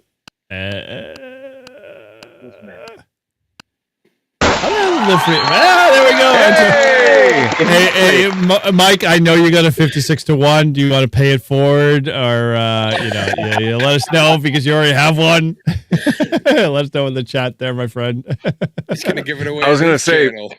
the way that Mike contributes to our channels, like, I mean, he should just get it anyway, You and then he should. can re-give it away if he wants to. Mike, your choice. You let us know there in the chat there, and we'll do whatever your wishes allow. Oh, he says hand it Wish forward. power command. Okay. All right. Well, let's see. This is the first time here. Spin the wheel running this. again. Let's see if we can spin the wheel again. Will it let me do it? Start. There we go. My guess is the stupid wheel will remember who last time won. And it'll be Win Mike again. again. Win again. It'll be Little Mike again. YouTube. You got to grab that wheel way up high and really give it a good whirl. Mm-hmm. I don't see Eric doing that. Grab with both hands, my friend. Grab with both hands. That's it. No whammies, no whammies, no whammies, no whammies. Dude, that is a show that's coming back. What the hell? That Like, is have a you noticed dating that? show. Holy smokes. Ooh. I like to buy a vowel. Which vowel would you like to buy, Mike? Why? Exactly. There we go. Hey. Kilo Sierra All Zero. right, Jeff. All right, Jeff. Cool, man. Hey, hit us up at livefreeandham@gmail.com. And if your QRZ information is good, we will get that antenna out to you. And congratulations on winning the 56-1. Yeah, let me drop this. Hefe got the win. Yay. Man, I have not had Elijah Craig in a while, and it's kicking my ass. Dude, Elijah's good. So smooth. That's the problem, dude. You just put a little bit of water in it, and you're like, ooh, this is nice. This goes down really easy. No, you don't even need water for Elijah. I know. I was trying to be nice to myself so I could actually like host the show. But at this point, listen, if you get too schnockered, right, and I'll just take over and I'll make fun of you the whole show. You're already working on that one. So what's that? Oh my, Cannon Blast. What the? Cannon Morgan. Okay. What preclude why? Clearly a spice drum. Mm-hmm. Yeah, it clearly is spice drum. It sits in my freezer here at the cave. That's what we call it. It's like 3/4 underground. But it oh god, I think the top perfect. But it sits in the freezer, and it's so good when it's ice cold. Yeah, sounds like I don't know. Spice rum for me is tough because I get a lot of heartburn for a lot of stupid stuff, and so yeah, I can't really handle that well. Yeah, much agreed. Thank you, huge thank you to Prep Ham Paul, gifted 5 memberships. So we got Maytu, Bob Koff. Congratulations, Bob Koff. You just became a channel member. Remember, right? Nice. Skeeter, K7TRD, Cooley, and Mike, N2MAK got a channel membership to me. Oh, Cool. God. So, Word Congratulations, Skeeter guys. brings back memories. And speaking of memories, we've got the 24-hour POTA. So if you've been under a rock for a long time, Where we at? the Live Free and Ham guys, we September 6th and 7th of this year. We'll be down at Greenfield Park. So, dude, everybody's invited. If you're interested and you want to come, we're going to be catering it. We're going to be operating a full 24 hours of ham radio live streaming and activating the Greenfield Park. And Put so, the link in the chat. Yeah, if dude, I was going to throw it up on the screen, but we don't have the banner in this fucking studio. Oh yeah, true. So it is. I'll put it up. Live Free if I can type it and ham.com. At least So I what know we this got? one. How many people we got? We have so far about 12 sites. So and that number, I think we actually got another one in today. So 24-hour POTA. So let me throw that there in the link there. So it operates at midnight, Mike. No, that's a good question. It actually starts Saturday afternoon. Everyone will probably show up, and we'll start activating probably a little bit after noontime and operate full 24 hours. We're going to have a fully catered, so you don't have to worry about food and everything. All you have to do is just, come and, grab a campsite and hang out, and we'll have, everything, covered there for food and, hangout time. And, we, even if you want to come for the day. So let me put this out there.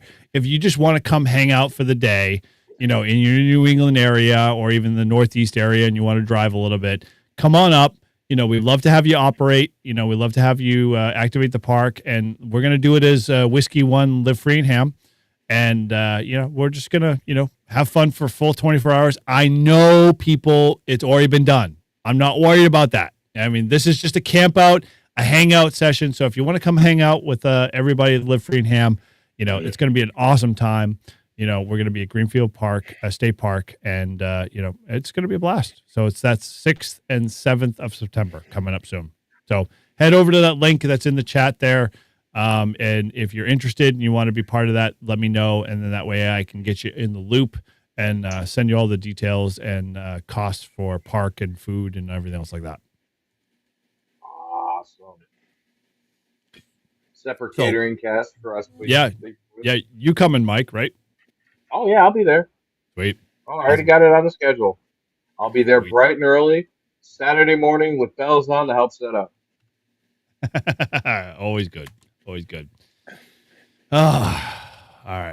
I'm kind of excited for it. Like, I'm gonna have the Grouch Mobile Command, and then we'll also have a station outside under the Easy Up, so that way, people aren't in this tiny confined space in here. And it is definitely tiny. I will have the I'll have. Go ahead. He described it, and he's like, "Oh yeah, it's tight quarters." I think when you first got it, and then when I saw it at Near Fest, and I was like, and I sat in the chair, I'm like, "He's not joking. This is tight." It's tight. Yeah. Paul likes his mobile boxes tight.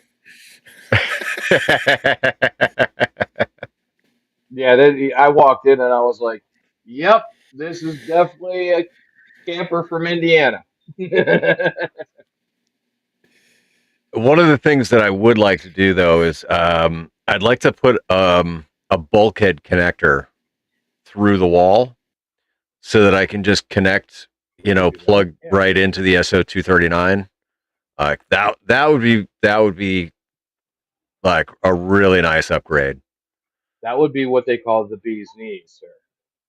Yeah, and even better if I get two, and then I could label one VHF UHF and the other one HF, and then when I eventually get back home, I'll throw the other 706 Mark II-G in here because I sold the one that I had, help fund a few more jumps. Oh, not a bad thing. Yeah, no. Ryan's got it right. Yeah, it's definitely it's Navy type. It's Navy. Like the studio in here is similar to what you would find on a submarine. Yeah. Minus the fact being under 20,000 pounds of pressure and everything else like that. But yeah. Yeah. I'm just not underwater. Mm. Well, I mean, financially, maybe. Some days it feels like it. Oh, cool. Well, dude, like, I'm going to get sentimental here because, like, I'm pretty psyched that, you finally, got to the point of getting your Class A and now you're going to Class B. And, God forbid that, you stick around even longer and go to Class C or D, but I'm pretty excited to see, you achieving some of your goals and getting, definitely the skydiving stuff, under your belt. And, obviously people are, showing that there with, just cause. So all good there. Hell yeah. Thank you. But yeah, dude, it's totally awesome to see, all right. I'm going to get really, way back machine. Dude, like, I remember when you and I were talking and you were like, I don't know about this YouTube stuff. Like, I don't want to, like, talk about, like, myself on YouTube or anything like that. And, like, I don't know what happened. Like, once, and we talked a little bit on Live Free and Ham. So if you want to check that episode, great. That'll be air next week. But it's really cool to see you, like, take off. And, fuck, man. Dude, you've been, doing some awesome stuff. So, I raise a glass to you, man. I'm pretty, psyched to see that, you're achieving your goals and you're reaching, for the sky and beyond. And, and it's cool that, we have one more person that's going to be able to do skydive mobile, parachute mobile. Sorry, not skydive, but parachute mobile. So, in due time, it'll be good to, maybe work you But I obviously won't be able to do that, in the immediate future. But sometime when you're back up in this area, we'll definitely have to grab the HT and make a contact. Well, so okay, when I am back up in New England, I'm still working out details on where I'm parking the RV for the time that I'm going to be back up. But I'm going to make a trip to Skydive New England in Lebanon, Maine, and I'm going to jump there. And if I can get Carlos in the time that I'm here remaining to give me the walkthrough on how to do an HT, right? Then 100%. Like I'll go to Skydive New England, and I'll do a few jumps with an AT. Hopefully you can be there. You can live stream it for whatever. And yeah, we'll make some parachute mobile contacts. As it's looking, right? At least in the time being, I'm thinking about going to Zephyr Hills in Florida for the winter. Oh, okay. It's a very, very big, popular drop zone. A lot that I can learn there. I should. The villages. Yeah, well, but talking to other skydivers here that have been down there, I should be able to, like bartend or pack parachutes or work manifest or work in the pro shop or something in exchange for money and jumps or whatever. So yeah, I'm absolutely enthralled with this sport. The feeling is unreal. Like I wish that I could put it into words. Like I wish that I could describe how amazing it is. And like when you're going up in the plane, right? Like all the thoughts are going through your mind of all the ways that everything could go wrong. But once you exit that plane, the only thing that matters is in just being in that moment. And then when the parachute opens, it's almost like a sudden reevaluation of all of your life priorities, where it's like, how fucking important is this? And how fucking important is that? And I've been neglecting this thing that was actually important to me, and I'm not gonna neglect that anymore. I'm gonna pay more attention to that. Like it's amazing. Like I wish everybody could experience it at least once. Well, that may be the case. We'll have conversations offline because I am not going to commit to anything here. Because I'm not jumping out of a perfectly good airplane. Well, they're not really perfectly good airplanes, as I've already defined. But what? We'll have that covered. But Ziggy, thank you again for joining here tonight. Good to see you, man. Nice to meet you, Eric. Nice to meet you as well. Hey, And thanks for hanging out with us. Yeah, Paul. Dude, man, I don't want to get sappy, but I'm gonna get sappy. Dude, Yeah, I'm proud. go ahead. I'm proud of you, Listen. dude. I'm proud that you took a big, huge step. That you made like an effort to like reach out for your goals. I'm super sad, but at the same time, super excited for you because I know you're gonna be like, you're not gonna be tied to New England. You're gonna go everywhere and anywhere. And that's awesome, but you'll still be, tagged to home and you still hang out with us. And, eventually Todd and I will finally get off our butts and finally retire and, realize that we need to, travel more and, we'll go hang out with you at other Hamfests and, maybe I'll tandem jump with you, but, that's not committing here. Don't anybody document this or hold me to it. I've got a bucket list and, that's somewhere on the bucket list, but way at the bottom. I got many other things. So first of all, New Hampshire will always be my home.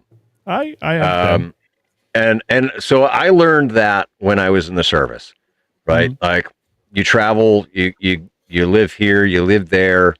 I lived in Massachusetts for 3 years. I lived in Oregon for 3 years. Sorry to hear that.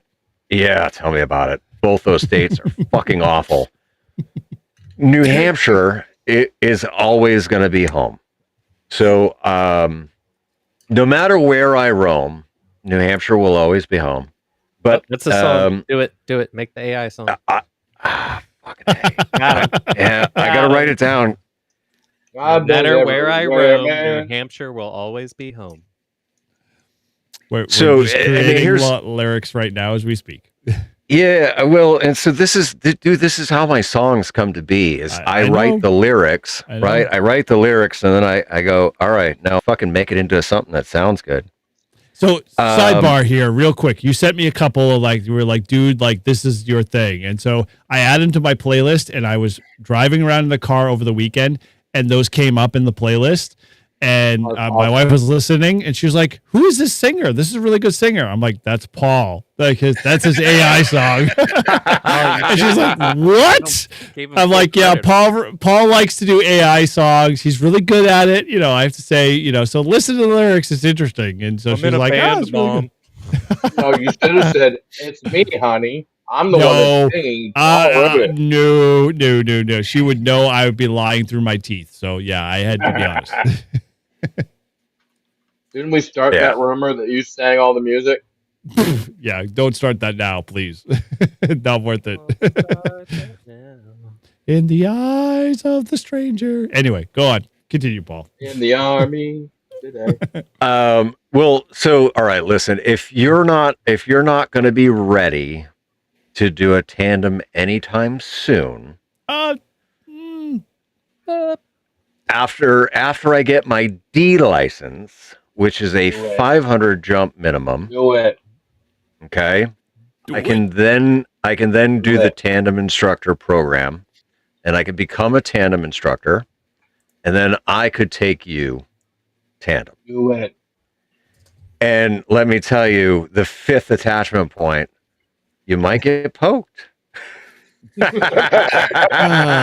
that's just because he likes you.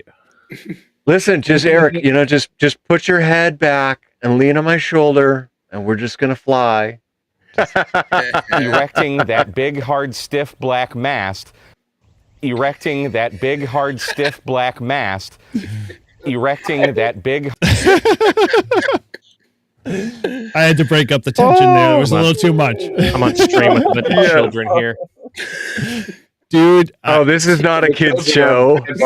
So let me say, I'm going to caveat here. T.O. said a couple of things that now I have incriminating evidence video-wise that I won't run tonight, but in essence, I will use later in a future episode of a few things that he said on a couple of, his, episodes that he's released that, follow along the line of, K murders, big, hard, stiff, black mask. Anyway. Sorry to segue, but yeah, I let me answer that question for you. It is going to be in the next 5 years or less. Yeah, I'm giving you time to work on your D. I only trust you, not that the other guys can't do it, but in essence, I feel like it's more of a kindred spirit connection because I sat on the ground waiting forever for you to finally jump. It was a matter of like, hey, then, we'll just carry on the tradition and I'll jump with you. And, that makes sense. So, yeah, we'll work that out. Trust me. Yeah. And we'll definitely record it for sure. Well, and that's where I was thinking, even if you were ready before I got my D, right? Mm-hmm. After I get my C. I'm sorry, I can't with this D stuff, guys. Hey, listen, it's A, B, C, D. Yeah, true. Okay. If you're not ready for your D. If you're not ready when I got the D. No, but so at 200 jumps, I can apply for my C license, and I can fly with a camera and get camera proficient. And so then, you could be with somebody else as the tandem instructor, and I could fly with you See, so as then the camera guy. if that happens, then we have to work Carlos into getting up here into New Hampshire and be able to do all of that at the same time and work all of that out. So yeah, I'm all game, dude. Oh, you hell know yeah. how I am. I'm willing to put the effort in to coordinate all that stuff and make it happen. So yeah, Dude, if you could get strapped to Carlos. Okay. I don't know if that's my lifelong goal, but sure. Yeah, that Or, works. you know, you should have said you can get Carlos will make strapped you smile. on to Carlos. Strap on. Oh, God. I'll strap on Carlos. Sure. That works for me too as well. Just when I thought we couldn't get any lower. Oh, dude, we were way gone before the half-hour mark.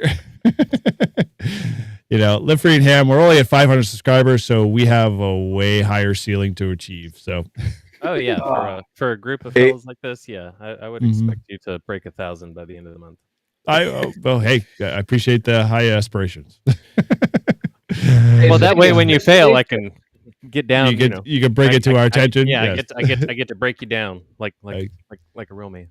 I Hey, like Zig, you nice how to you meet think, you. Ziggy. Exactly. Like how I meet you. Dude. Cool. I understand. So Ziggy, what I Yes, don't know sir. where you're going with that one. So you know, Oh, I'm right here. ham ready. So in terms of field day, real quick, Okay. did you do any field day at all? I did the Lord's work, and I was helping go through a Silent Key estate. Oh, okay. Yeah. You were that was going my- through the Silent that Key was- estate, or I'm sorry. you were going through the Silent Key estate, or you were helping them? Well, so my buddy had already got most of it out, so that they could close up the shop. He had a radio repair shop, Oh, and wow. and it was so much that so many truckloads of stuff that Whoa. I volunteered my whole day, my one day off to go over, and we just laid it all out down the driveway, and we made big, huge 27-gallon bins of these parts go in this bin, these parts go in this bin, these parts go in this bin. It took all day. Wow. All day. Was he a Man. Where's this contester or at? something? That's a lot of equipment. Well, his shop sold and repaired CB and 2-meter antennas, radios, mostly, for like Okay. the hunters that, like their 2-meter FM, free banding stuff. Right.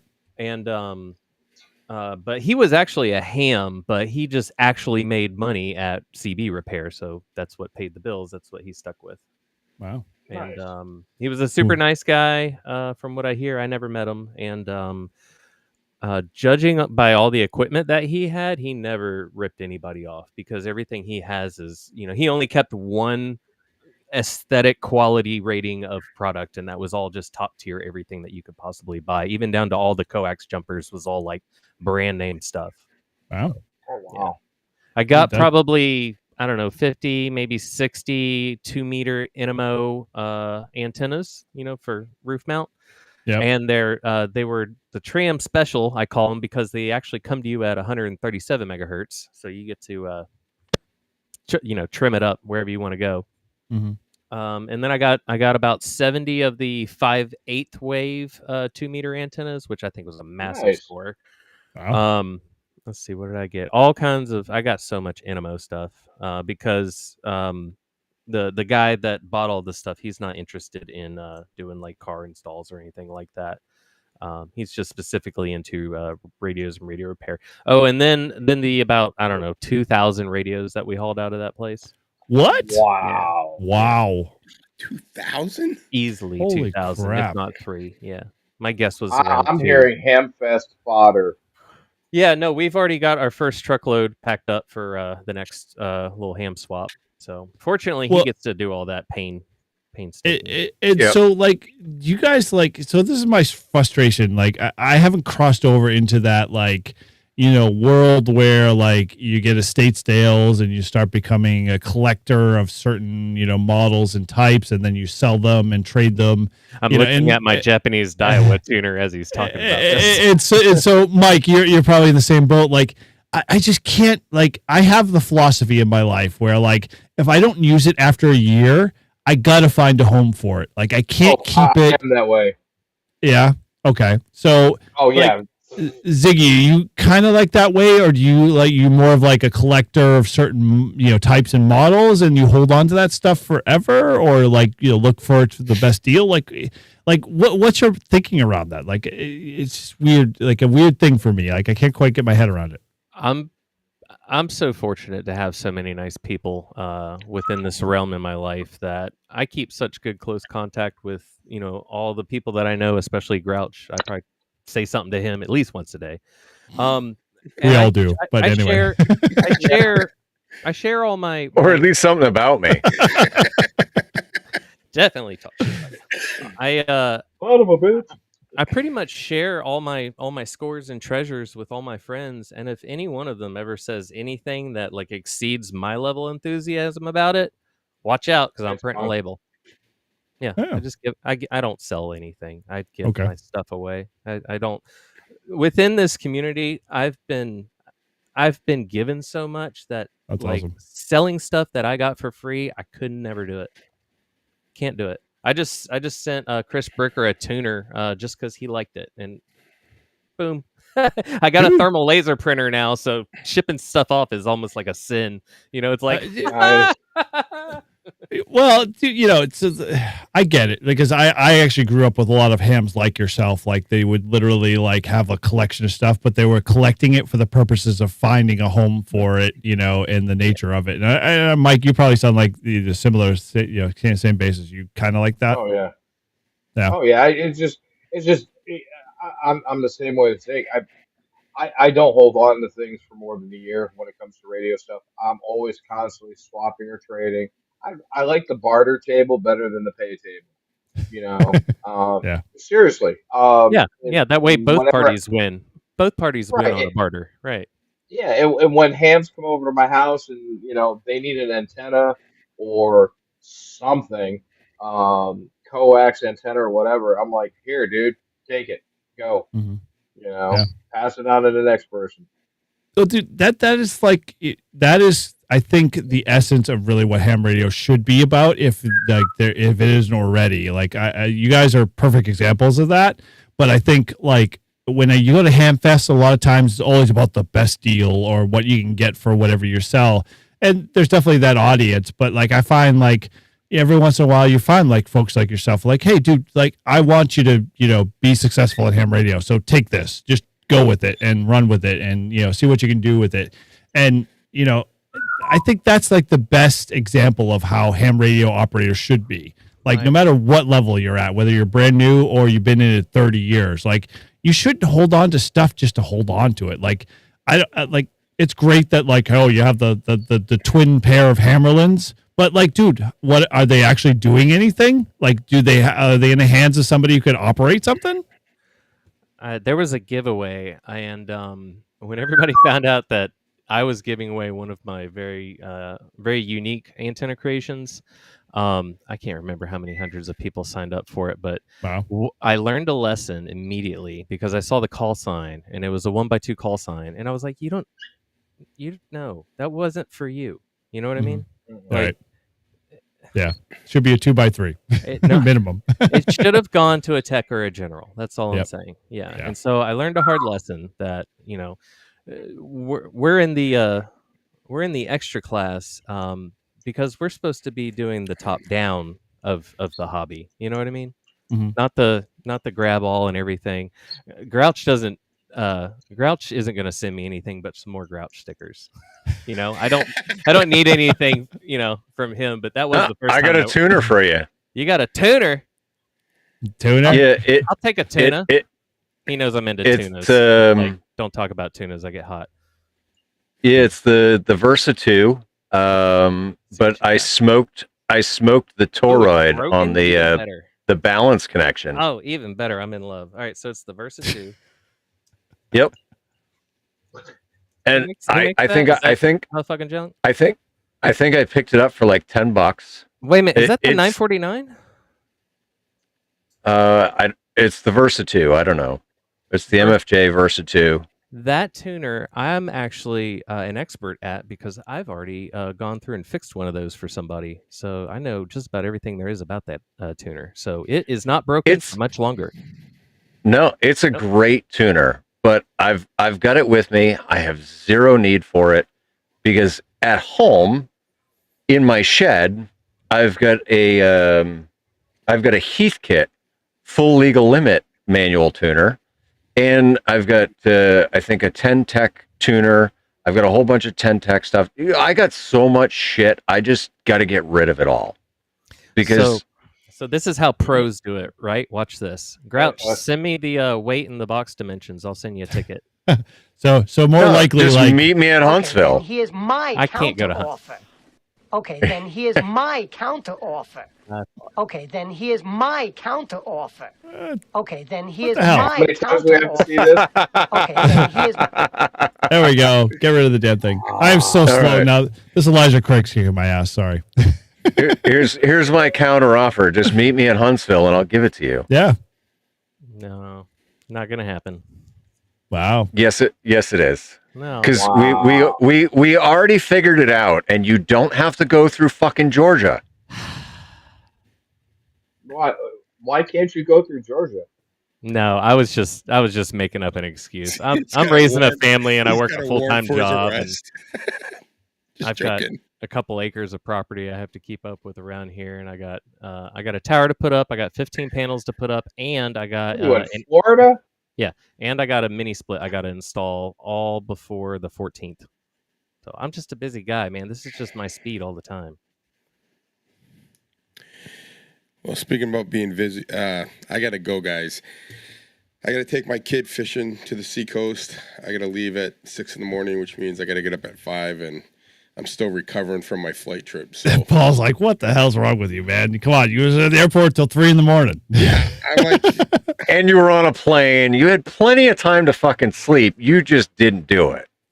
I can't sleep on the plane, dude. I'm sorry. I try, it just doesn't happen.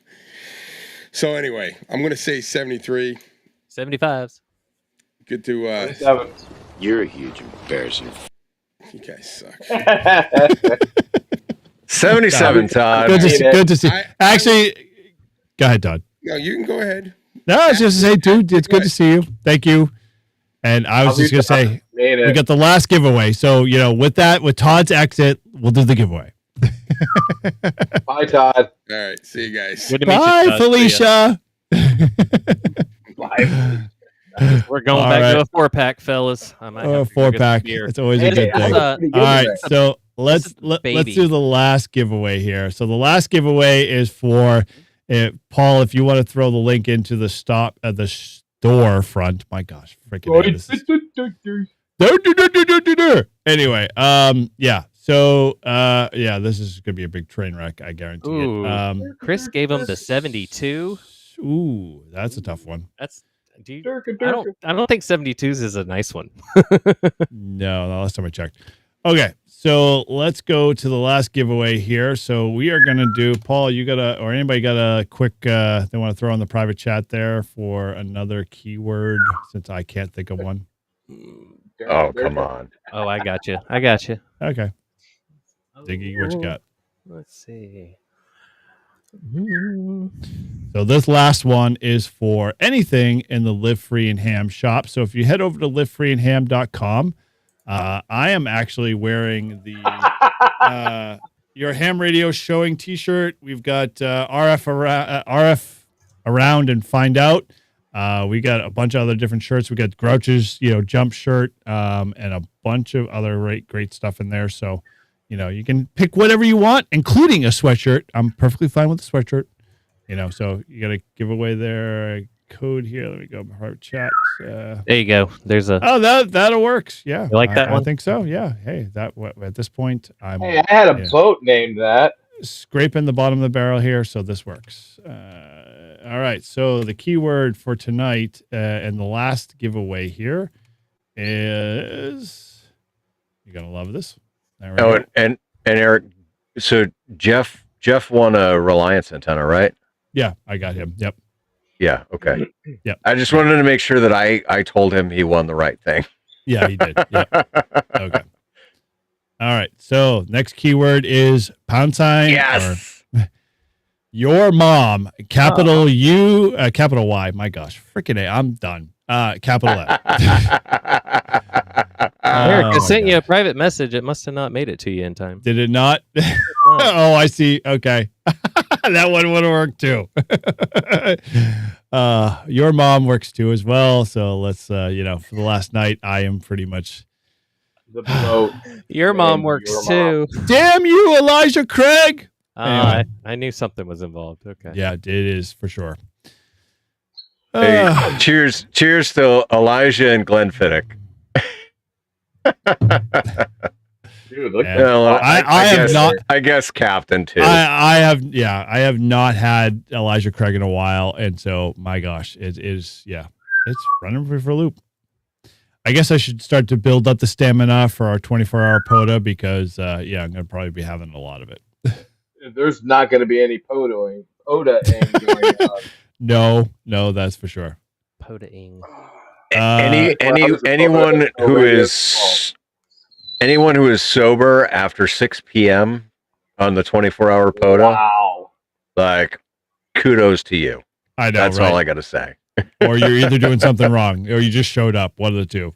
I had a nice gentleman from across the pond tell me, "I've got a good copy on you, Ziggy, but you're just too drunk, mate. I just can't. I can't do it anymore." And I was like, "You're full of it." You're 5 something. I don't know what the other number is, but it's a good number, I'm sure. What a nice.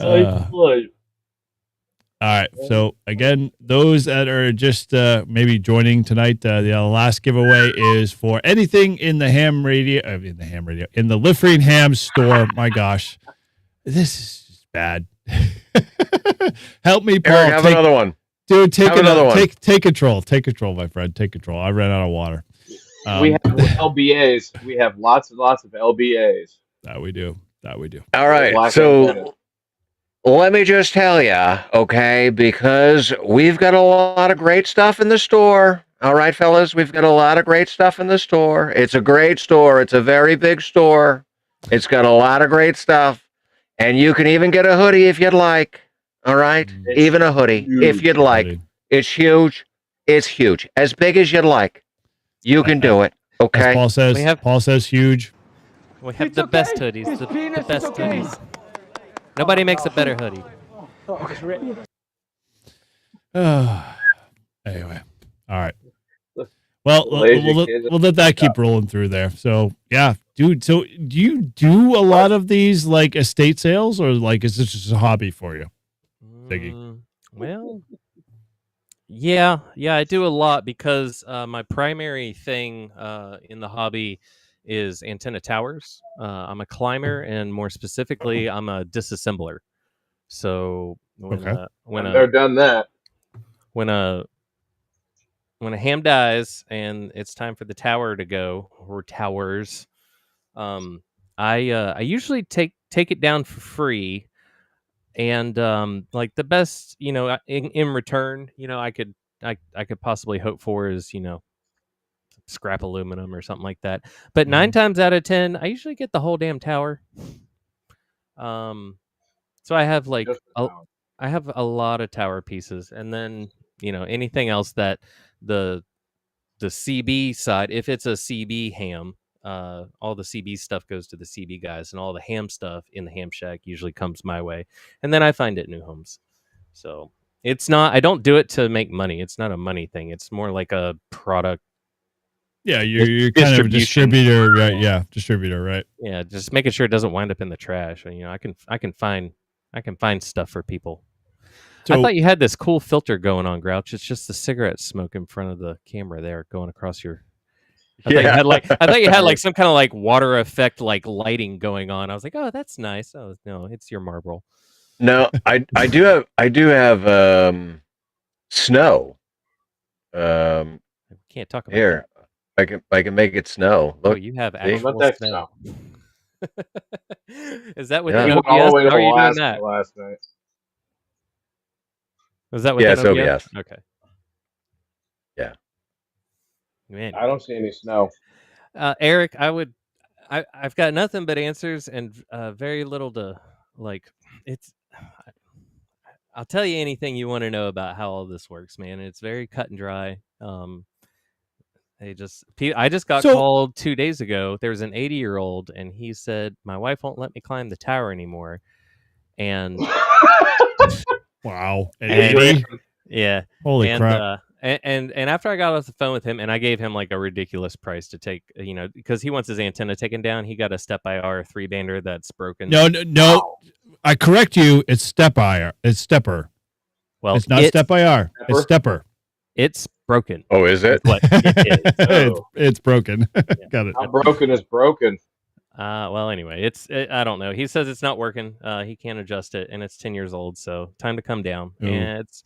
And he told me it was like a little 50, 60 footer, and that he's 80. I was like, dude, $200. I got you all day, bro. I'll no problem. And he was just Nice. like floored. He was like, really? I've gotten quotes for over $1,000. And I was like, I know, because I do this business, but I heard that you're 80 and these last years are more important.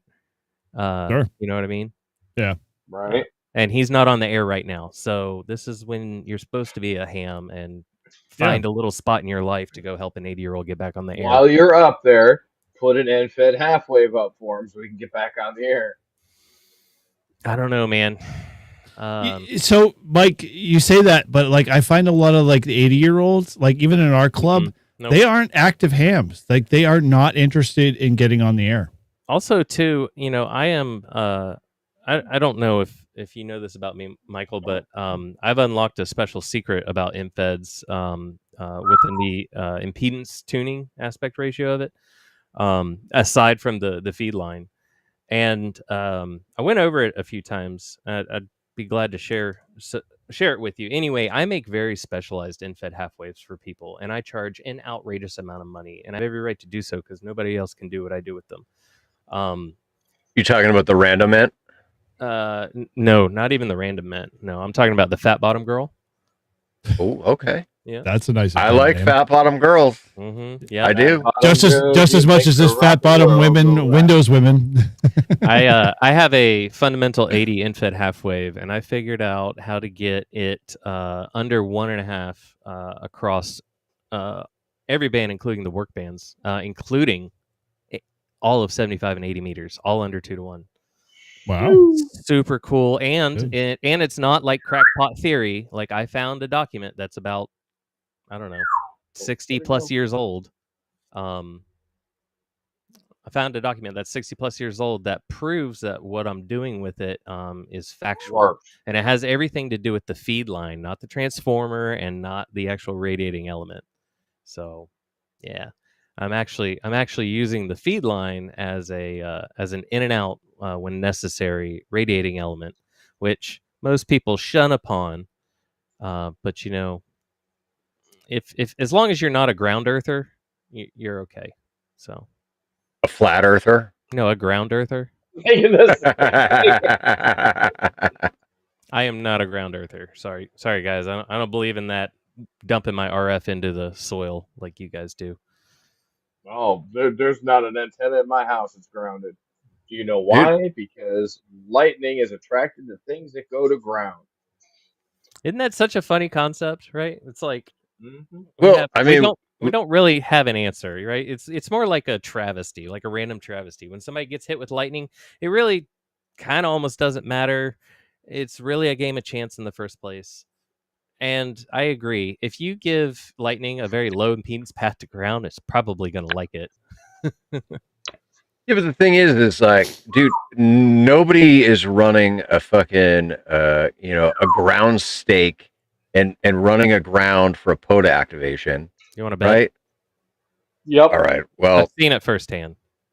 I've too. There are a few. I've run those into a of us couple. normal fucking people, right? We're not doing that shit. So, Paul, you got to state it like, okay, those that are going to be doing activation for 4.5 hours minimum are going to put a ground stake in. Those that do like an hour activation are not going to spend the time hammering anything in whatsoever.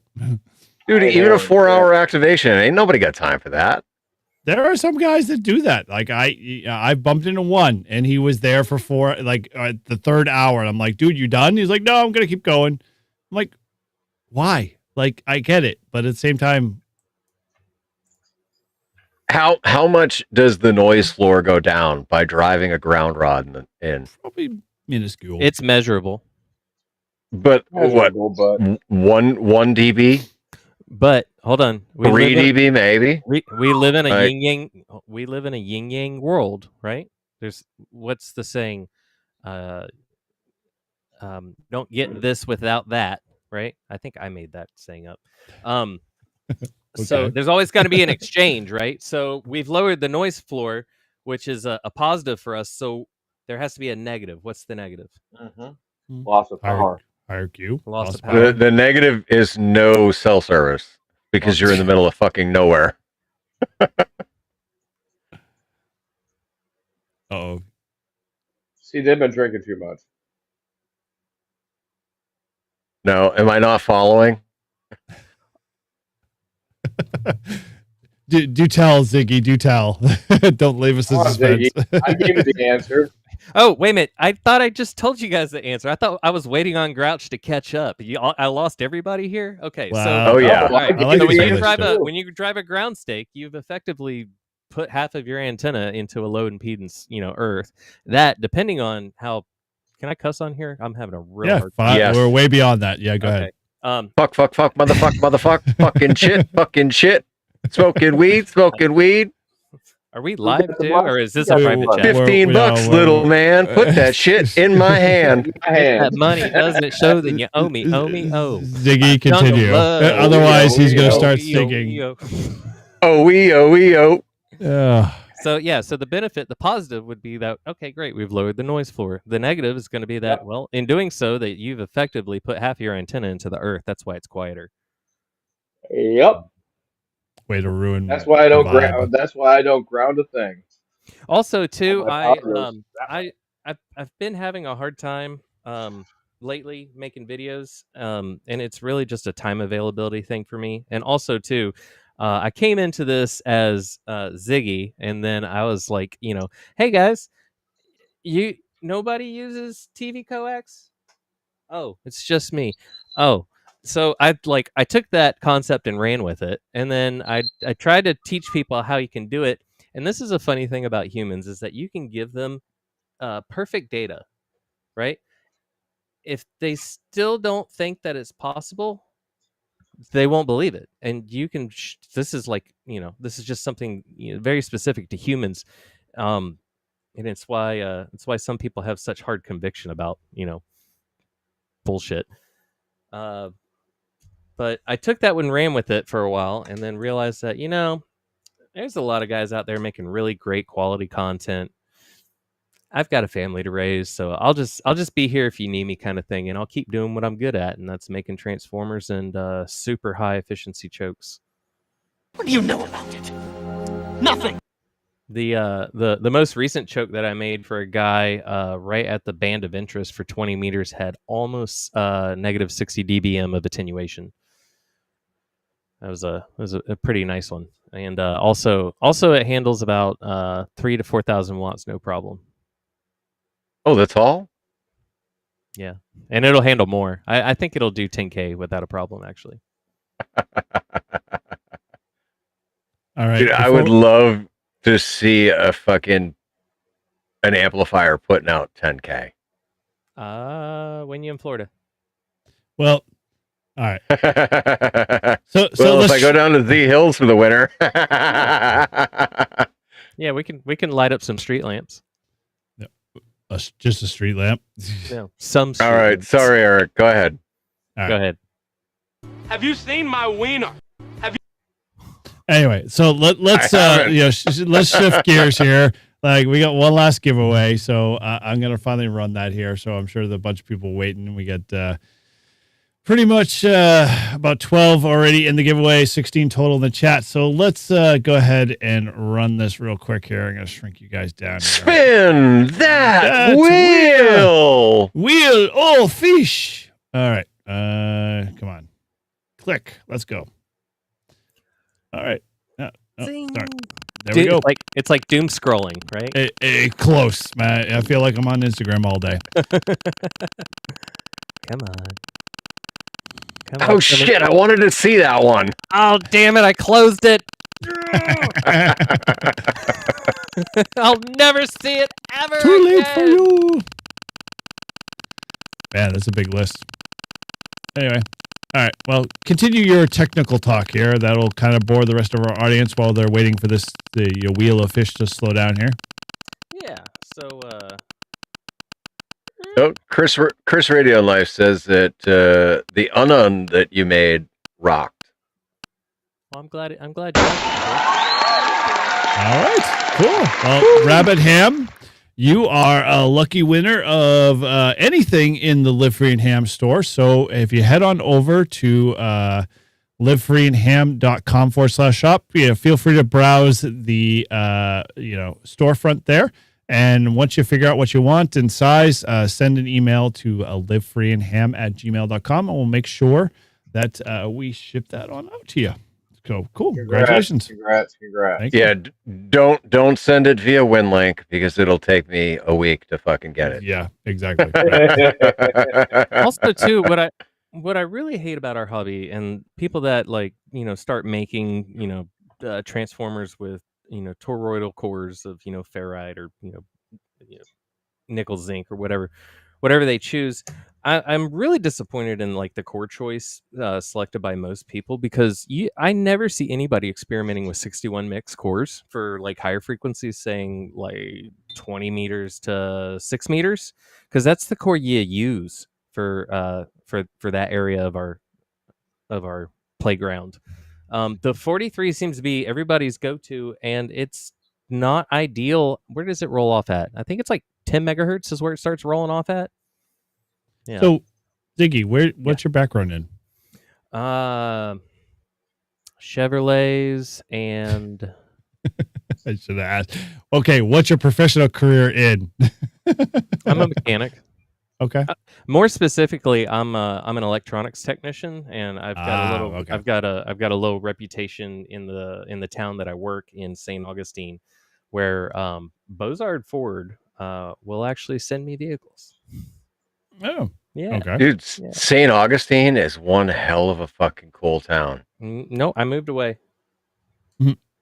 All right. Well, it's a cool town to visit. I've been there. I've been there several times. And But you know what?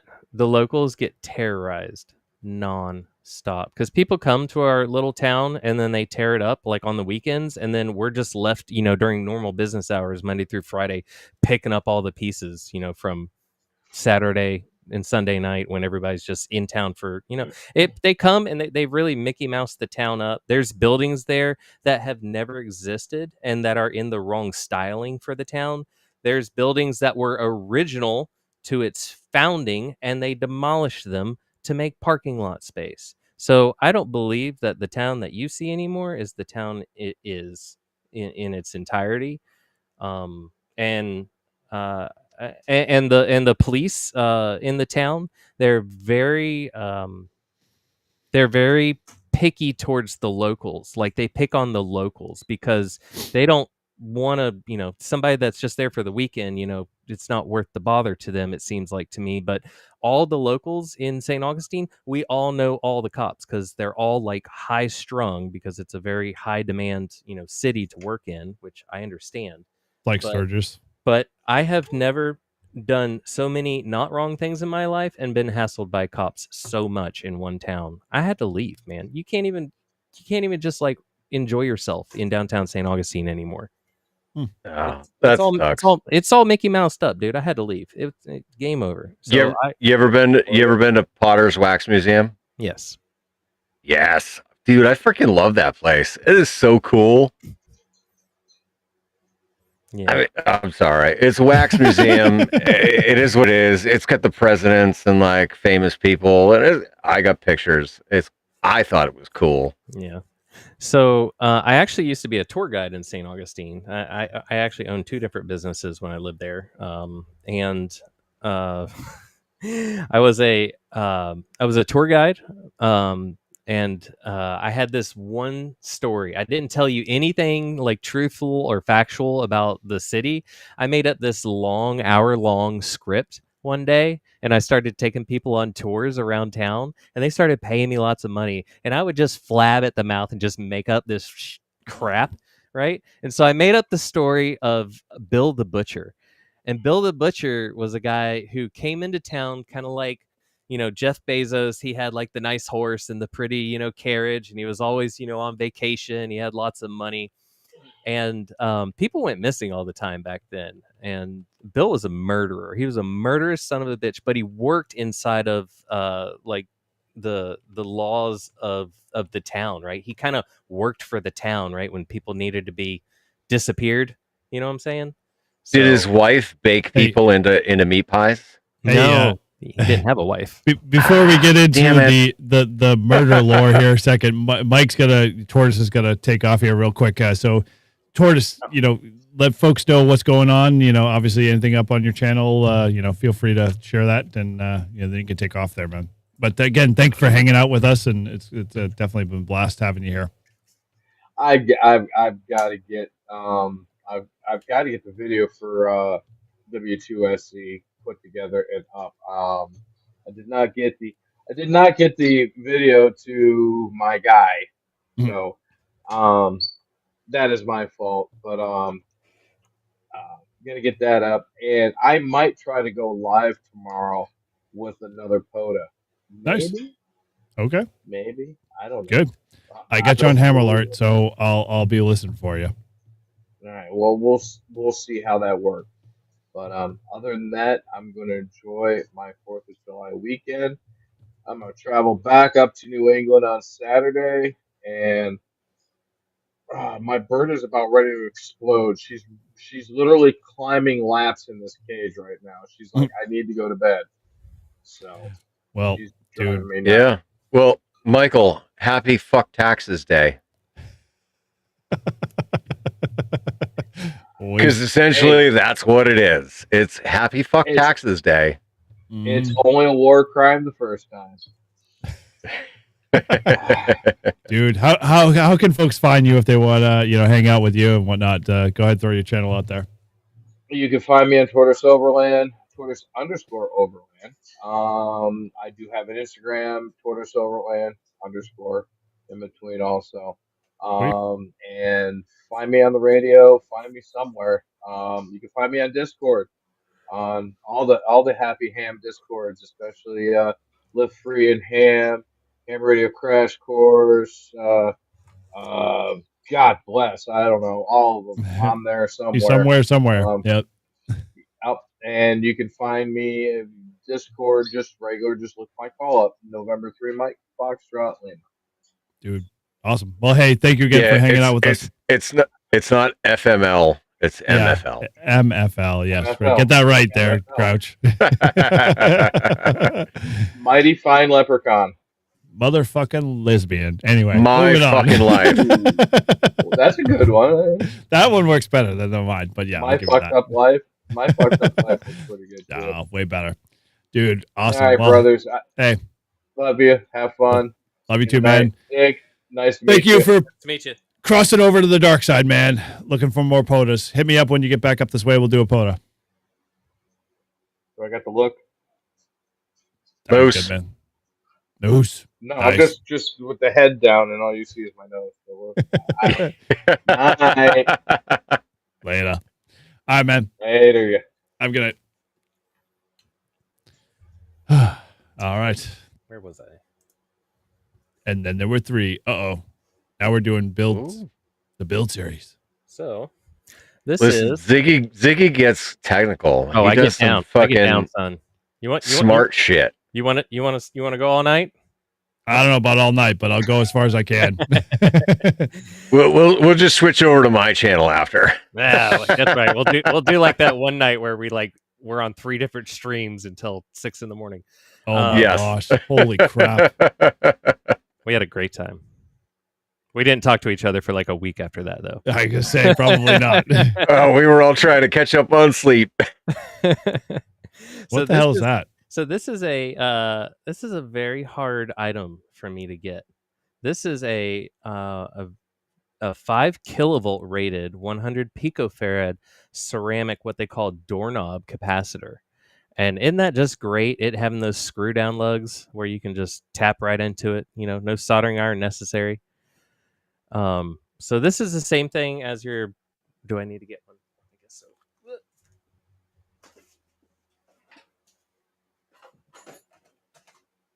Oh boy, we getting test equipment. This is the same. Yeah, thing. I'd agree with you, James. Definitely looks like a flux capacitor.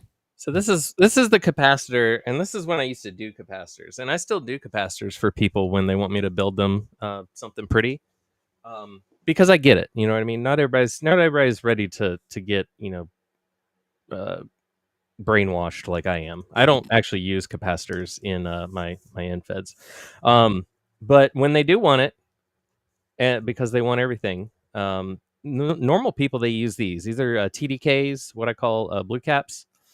You can get these just about any value, but the rating on these, I can't remember what this rating is, but I believe it's probably a 3K rating, which is way overkill for somebody's 100-watt radio in the backyard. But what I use these for outside of the inside the InFed half wave to fix the higher bands, as they say, I use one of these on the actual radiating element itself. So right in the middle of the let's say it's an 80, 130 some foot wire, our fundamental 80 InFed half wave. You put one of these, you know what I'm talking about, Eric? If you put one of these capacitors in the middle of that wire, what happens to the I'm just gonna nod and say yes. Okay. I didn't want to keep going if you didn't know. I was assuming I'll that catch you up. didn't know. Put it this way: I'll catch up along the way. I obviously know basic electronics, but when it comes to actually like putting circuits designed together, forget it. I'm lost. So if you That's a 22 long rifle. yeah, this is what I do. That I know. Okay. This is what I tap when I get nervous. But if you can only say one nice thing about me, Eric, just say that Ziggy knows his shit when it comes to InFed half waves. That's all I ask. Okay. I spent thousands of hours on them, and I've come full circle. But anyway, so a lot of people bitch because they can't get into the voice area on 75 meters on the 80 meter band because the fundamental half wave harmonic lands you somewhere around 3.5, which is, in my opinion, useless unless you're an FT8 fanboy. Mhm. On 80 meters, which is stupid. Nothing Anyway, wrong with that. like, but I mean, sorry. If I wanted to talk up and down, anyway, you got such nice long wire you could be doing more stuff with. You put this in the middle of your radiating element, it's going to push just that one band into 75 meters. It's going to only on 80 meters Like- electrically shorten. right in the middle of the band, or where the lower part of the band. So I think 100 picofarad will shoot you, let's see, probably up to 3.9 Yeah, okay. as That's a not bad. resonant, but it doesn't affect all the other harmonics. It just basically fixes your so that you can rag chew with the boys, because I've seen this before where hams, they'll put up their fundamental 80, but their older hams, and this is where the problem comes in, is the older hams, they want to talk on 75. They want nothing to do with the CW and the FT8 side of 80 meters, which That makes sense. right? It's understandable. They're older. Yeah, They want to. they weren't doing that back in those days anyway, when they had separate transmitters. So yeah. So you'll get these hams, and they buy these standard 49-to-1 twisted with the 100 cap installed, and then they tune it for all the main harmonics, and then they look at 80 and they go, well, I'm sitting at 3.5. Well, I'll just use my my wide range auto tuner to fix it, and then they smoke stuff, and it happens all the time, man. All the time. They smoke amps, they smoke tuners, they smoke radios, and it's all For what because reason? this one reason. I'm telling you, they're trying to get onto 75 meters with a fundamental 80 meter InFed half wave, and they don't know about this. And what's sad is that they should, because they're OGs and they're 80 years old. Yeah. Oh, come on, dude. Like, I know a lot of OGs, especially like I'm a 30-year-old ham. So in essence, I know a lot of those OGs that they very much either know it or they don't. And that's the problem, is that like you might get a couple of OGs that are, they've heard through the grapevine, but they're not going to know that the stuff that you've already, kind of unveiled along the way. So yeah, it's not surprising. I mean, it happens. they know better than to be trying to tune something with an 11-to-1 SWR is what I'm trying to get at. They're still gonna do it. They're still gonna do it. That's what a tuner's for, right? You know, you get a tuner that could 10-to-1. What's 11-to-1? No big deal. No, the cap's not polarized because this cap is specifically made for RF applications. So So it And doesn't they're- matter which orientation you put it in. no. Man, I feel like we're on a Ham Radio Workbench episode. This is crazy. This is weird. You wanna, Well, you know- listen, Eric, if you want to talk about smart stuff, right? You just got to bring Ziggy or TO into the mix. Well, that I know, Tio, but yeah. Man, I 90% of the shit that fucking Ziggy and TO talk about, like, way the fuck over my head. Sorry, But- it gets me excited. Dude, it gets me excited too, because it's like, holy shit, I don't know what the fuck you're talking about, but man, like, it's cool. Yeah, I'm a big hands-on guy. So in this sense, like, you could talk theoretical, you could talk, at theoretical application, but unless I'm actually physically doing it, it's not ever going to, make total sense to me. I feel you. I would have never thought of that. I got to admit, you may not be a complete idiot after all. After all, thank you. Where was this harmonic at? There it was. What are we graphing today? So this is no, is it the next harmonic? This is just I just wanted to show you like a quick demonstration of how we can oh, you know what? I only want to go from I don't want 1 to 30. Let's start at 14 megs. There we go. That makes it easier. So here's our 20 meter infed half wave, and let me tune it real quick. So this is basically what you would get. I'm thinking you'd have four harmonics. I'm sorry. Let me get a fourth one in here. That's pretty good. No, I'm doing something wrong. How many feet am I at? I should be at 60 feet. Yeah, there we go. All right. So here's our 20 meter infed half wave, right? This is like what you would expect. You get your 10, 15, and 20. Yep. Right?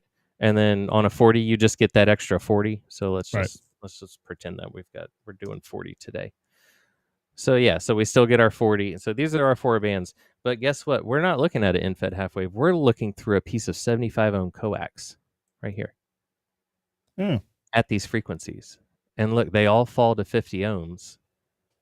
Yeah. Exactly kind of where we need them. Now, of course, you get to the higher end of 10, you may have a little bit of issue here, but here's the point. If you had a 60-foot piece of 75 ohm coax, your radio wouldn't know the difference. Yeah, no, right. Pretty much. And that's as long as you give it 50 ohms, it doesn't really care how it looks like it. Yeah. Well, I mean, it's gonna harmonize within the 75 ohm impedance to these highs here in between, and then it's gonna repolarize again back to 50 ohms at the bands of interest. So, question for you. Yeah. Where's your kind of passion? You more of a like you shoot for like the 160 side and trying to challenge that long wire, or you like you like to sit at the 80 side and improve upon that as much as you can. You're talking about for an infed? Oh, in general, anything, whether it's a dipole, whether it's an off center. My main focus is 20 through 6. Okay. Yeah, because 80's easy, and if 80's easy, 40's just as easy. Yeah, right. Yeah. I don't do anything with 160 other than help old guys with their crazy off center feds that they like to use. Yeah. Crazy long. Hundreds and hundreds of feet. Yeah. I think I've got a few contacts on 160. I've never not once. Nope. That and also 6 meters. I've never heard or made a contact. But understand something about me. I'm not your typical ham. I build antennas and I test them, and that's kind of what I do. I don't even like people are like, oh, I don't. Now, when you test them, you say you actually field test them, or you just basically bench test them? I don't bench test antennas. I think Okay. I think it's nice to have a little bit of bench data, and it gets you extremely close. But I've seen antennas totally fall apart or come together when they're out there. Oh yeah. Even if I have 2 and I go back to back, I'm like, oh, this is this is perfect. And I take it out there and I'm like, nope, it still does that thing that they all do. And it all sucks, past 20 meters and up. So, I've got a fix. Let's throw a capacitor on it. Come on. So you're the type of guy that won't like POTA or making contacts aren't your thing. It's primarily just like, making that. I made a POTA video. I did. I did. Sorry. My apologies. Circle of Trust. That one time.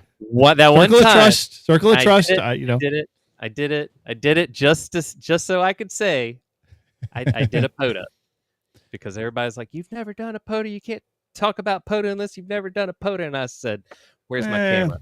Where's my camera?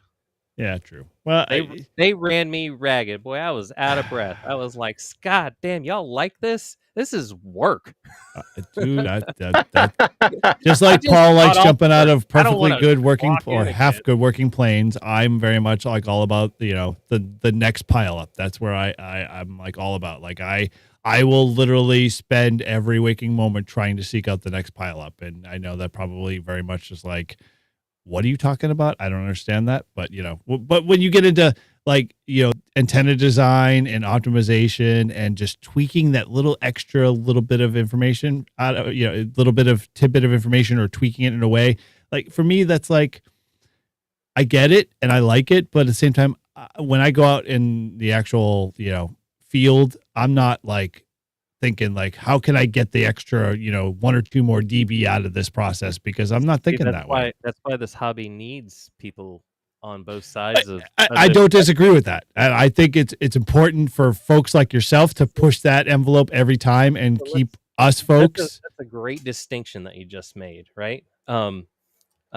Because when I was saying earlier that I was disappointed in, the old men, some in particular, that I guess doesn't apply to everybody, because that applies to the bean counters like me in the hobby, right? The guys that chase decimals. Okay. The guys that are chasing decimals, they should know a little bit more about electronics, and I expect them to. I guess I have high standards.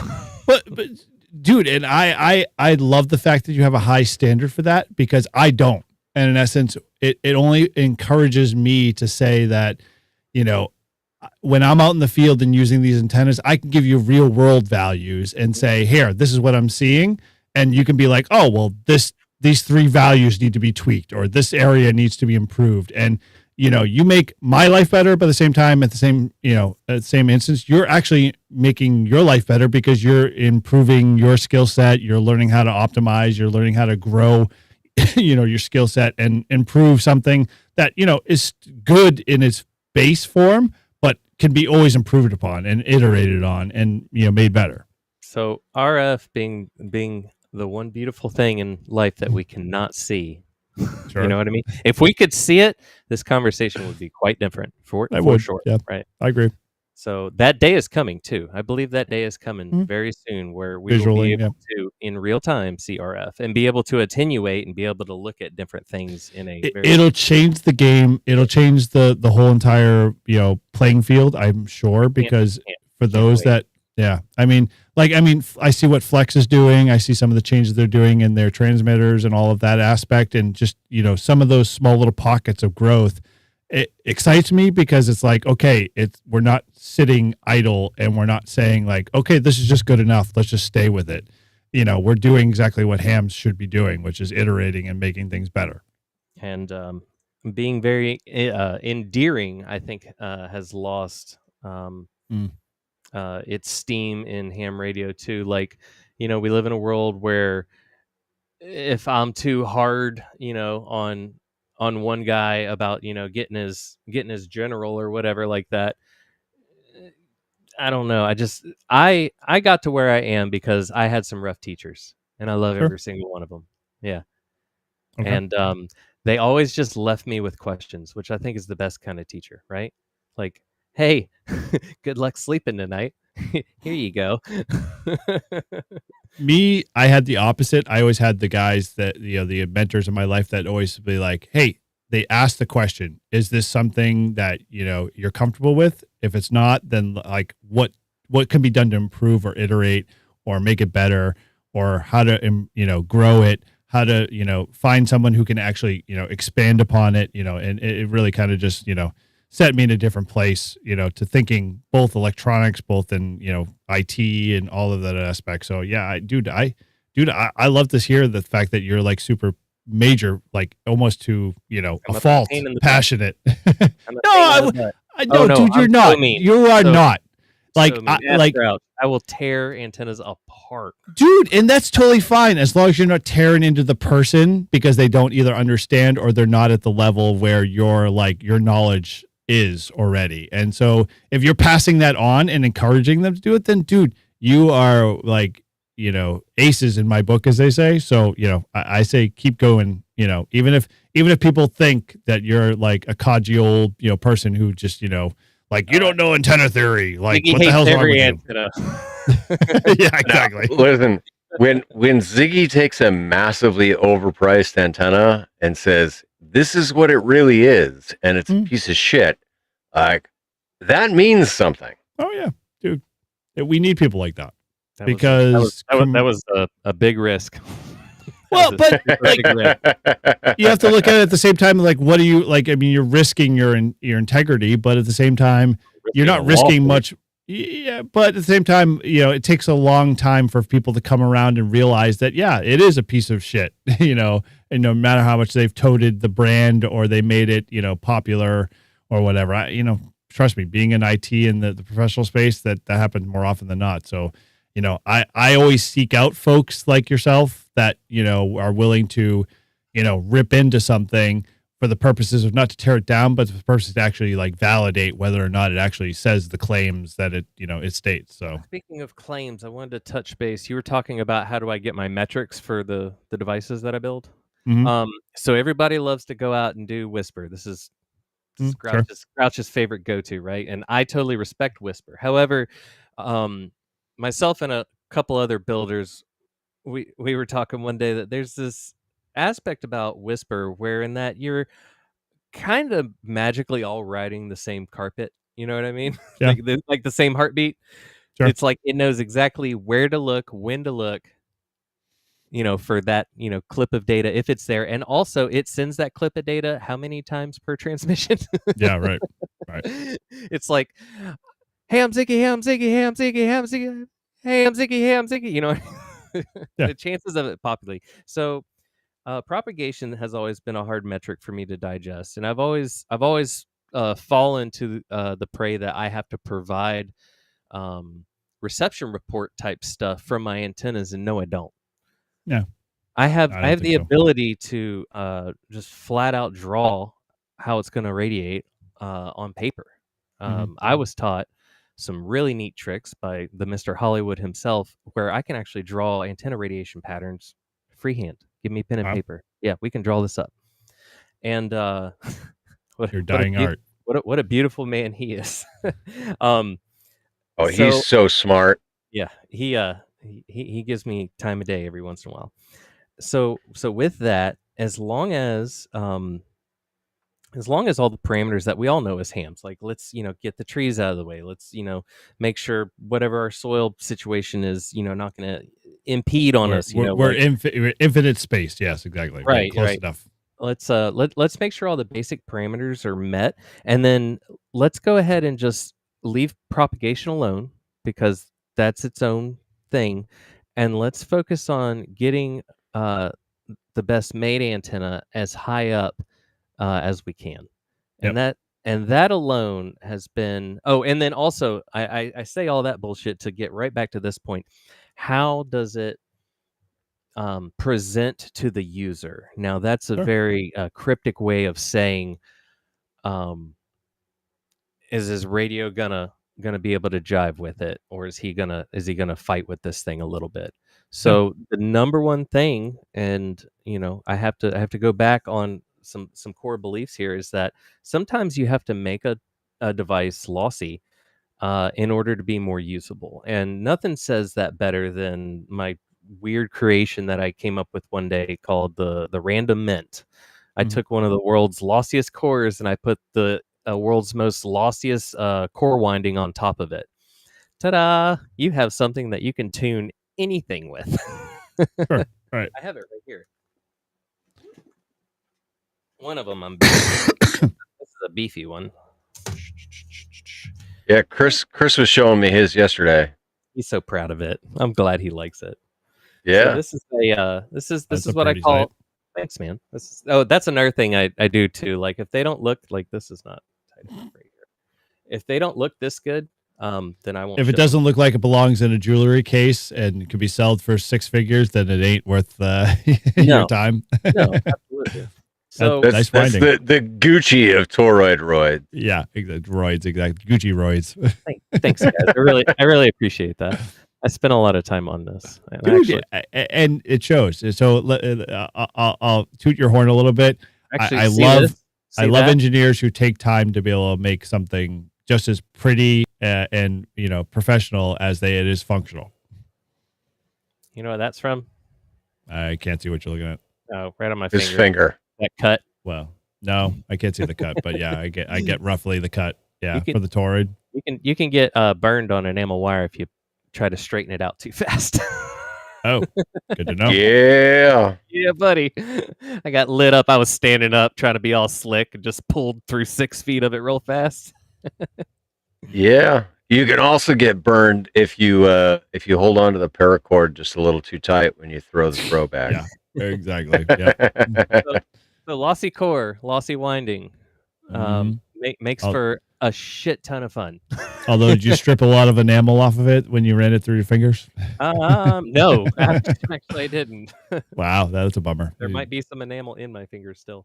Oh, hey. But yeah, so this was a weird creation because this is totally what I don't believe in, right? He wants to make a clear cover. I should make you a clear cover and send you one. This little thing, it goes against everything I've ever stood from the very beginning of my resonant, lifestyle. It turns out you can still hook up some junk to RF and make contacts. You know what I mean? Well, it's the old adage of like you could take a dummy load and make a contact with it. It's like that whole premise I get it. Like I understand. Like you could design and graph out and test out every little aspect of an antenna, but until you bring it out in the woods or out into a parking lot or what the heck are you bringing girls onto the show for? Hey. Oh boy. Yeah, see, I get distracted fast. Squirrel. Yeah, it's one of those things. It's like, that amazes me alone in the hobby. It's like, from what they say, practically what exists on paper and theory doesn't always apply in practice. And, I'm sure you probably have proven that theory out several times. I also have a creation that I call the zigzag. Did I go over that one with you, Grouch? Yeah. Yeah. So the zigzag, Eric, you're gonna love this, right? You can build one for like $5. Sure. Yeah, that's the best part. So you take 4 random length radials, right? Somewhere about 20 to 30 feet long or something like that. And but random. Right. Yeah. But Different. yeah, exactly. Yeah. No math behind it. And then on your center connector for your SO239 after your choke, right? You have 2 different radiating elements coming off, and neither one of those need to be by themselves inherently resonant. Like put one in between, 20 and 30, and put the other one in between 15 and 17. Yep. Tune up anything. Oh yeah. You'll Yeah, I've tune done up- that with my Woofer recoil where I've my vertical itself, the ground rating elements. I've done one's set that's 12 feet, the other one's 35 feet, and it's an interesting scenario. Like I haven't gone to the length that you've probably done in terms of understanding all of that, but yeah, it's an interesting kind of process to learn that stuff. The Rando double Rybakov. Which I have not ever played with yet, but. The Rando double Rybakov. What are you talking about? Is this a product somebody's selling? No, I'm just saying you should make one because you're talking about random radials and random 2 elements going up. Make it a random 2 element Rybakov and just fucking see what happens when you play with it. So you got an antenna design that really kind of stumps you? these days? Keeps me up at night. Is that what you mean? Same thing. Yeah. Give me a minute. I can come up with one.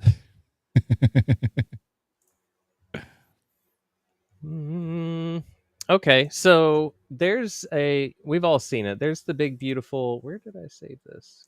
The big beautiful bill. No, that's not the big beautiful inverted V. Okay. That has I guess it has like 2 stepper motors, or maybe just 1 stepper motor. But anyway, he's able to change the length of the V, but keep the height because it can like pull in and reel, like weird. the 2 legs. Okay. And I'm not hating on it. I love the design mechanically, right?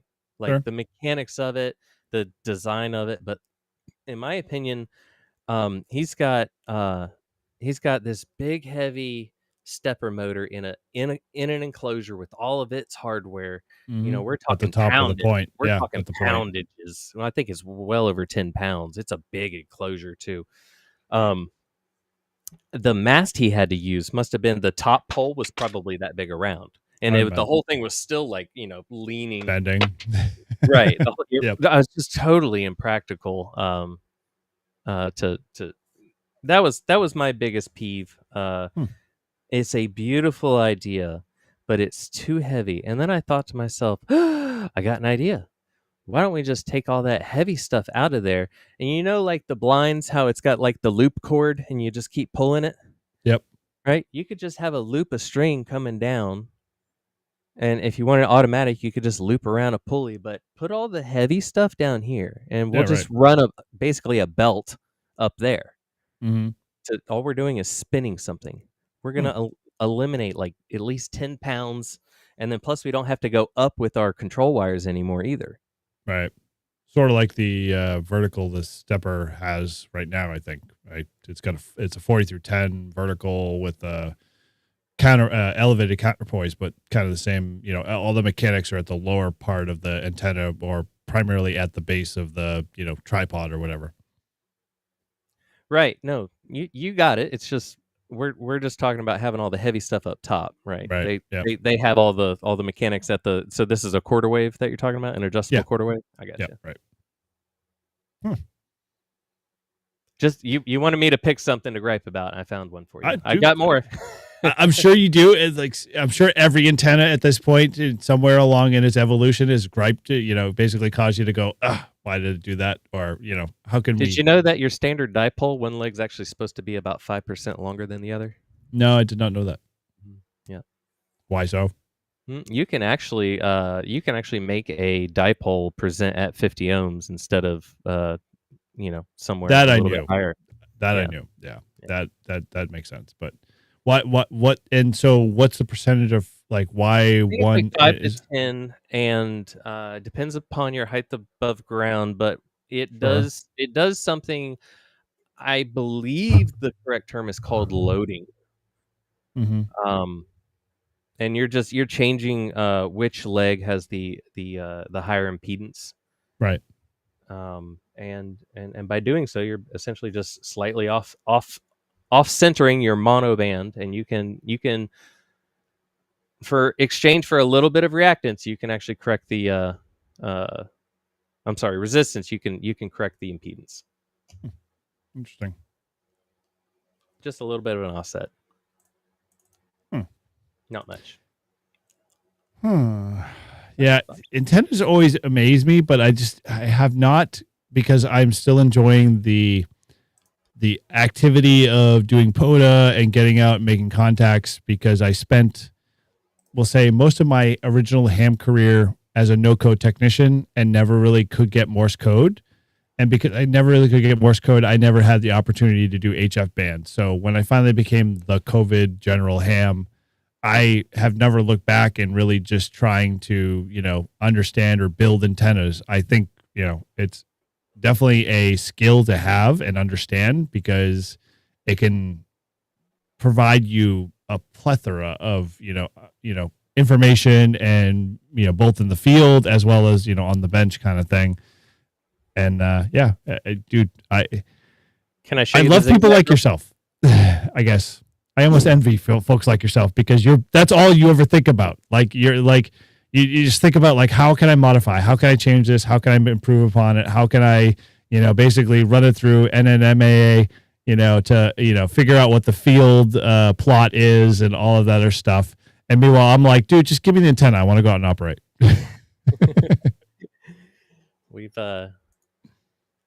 Oh no, did I get it? Oh, I gotta run it first. Sorry, guys.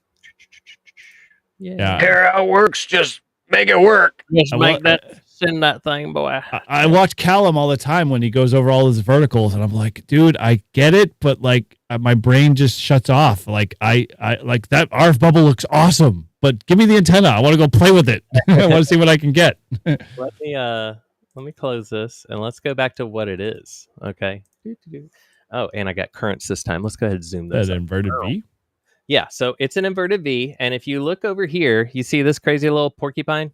Yeah, looks like ground radials. So no, not ground radials. It's acting as a little bit of a capacity hat. So I'm giving RF an option, but it's down here at the ground. Normally, when we think about capacity hats, they're up in the sky. Yeah, they're higher, right? I found out they work fucking anywhere. Yeah, no. If there's a few NFEDs, those sort of like that, they recommend lower, almost at the ground level, and those are better. Those are the high impedance ones, like the 60-40 ones, and I would never sell anybody one with that high of an impedance. That's just too much damn impedance. You're losing your efficiencies in the dirt. However, it is a very easy to use and tunable antenna at that impedance ratio. So hold on. Yeah. Okay. We'll come back to that. Like you said, no, this is what you need. You need something that works for you. Sure. Yeah. I agree. Yeah. Hey. Is that what you were getting at? Well, yeah, it's kind of funny. Yes, you do. Like in the long run, to be the most efficient, to be the best operator, to be able to get the best production out of both the bands you want to operate on, the radio, the equipment, the antenna, all of that of that is super important. You're talking about having a loadout of options. Is that true? But is that what you're saying? Yes and no. I mean, like it's multifaceted. I get where you're coming from with something nobody like has this. one handgun. Correct. Yeah. Okay. Yeah. Exactly. The best way to say it. All right. Not a problem. I just think that there needs to be more people critical about antennas because I feel like we all. I don't disagree. Don't disagree. Because I hear other hams talking, and I'm like, they're saying nice things about antennas, and I look at their face, and I'm like, I don't fucking believe you. You're saying that because you know that guy, and that guy's your friend, but da da da da da. It's always some story, and it's like, oh no, this is the best antenna in the world. Same thing with radios. I mean, there's for every one ham that likes an ICOM versus a Yaesu, it's the same kind of philosophy. It's like, oh, I'm gonna be in the bandwagon or I'm gonna be against the bandwagon, and antennas don't disappoint in that area too. But although it's not as to say, Ziggy, that you're a majority is not the case. You're a minority. Like to have folks like you are important. A minority within a minority. Exactly right. But dude, the value you bring to this, if someone actually stops and takes the time to understand it, is like freaking phenomenal. That's very nice of you. That means a lot. Thank you.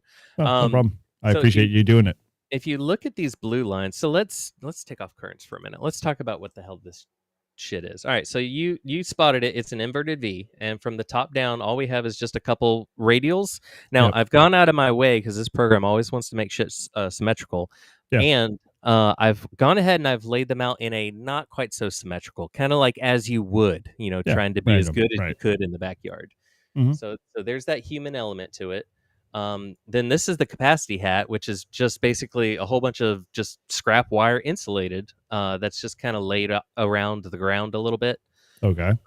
In kind of an ideal situation, some are kind of sticking up. But anyway, just a couple of different places to present different impedance paths at the very tip. Okay.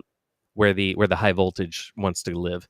Now, what have I done here? I've run this at 20 meters. Now, this is actually 2 wires. Here's one, and here's the other one. You see them now? Oh, nice. See how only one's connected to this capacitive hat, and the other one's not. Okay. Yep, I got that. So these are this is actually speaker wire. So they run parallel to each other, and then one's cut short, and then the other leg continues. So that's real easy to build. And that short is for what reason? To provide yet another option for the RF to do its thing, to find a better path To drain off. Okay. to not go back into the radio. We're trying to get it. We're trying to give it as many options out here to go play, because we're trying to keep the operator as happy as possible.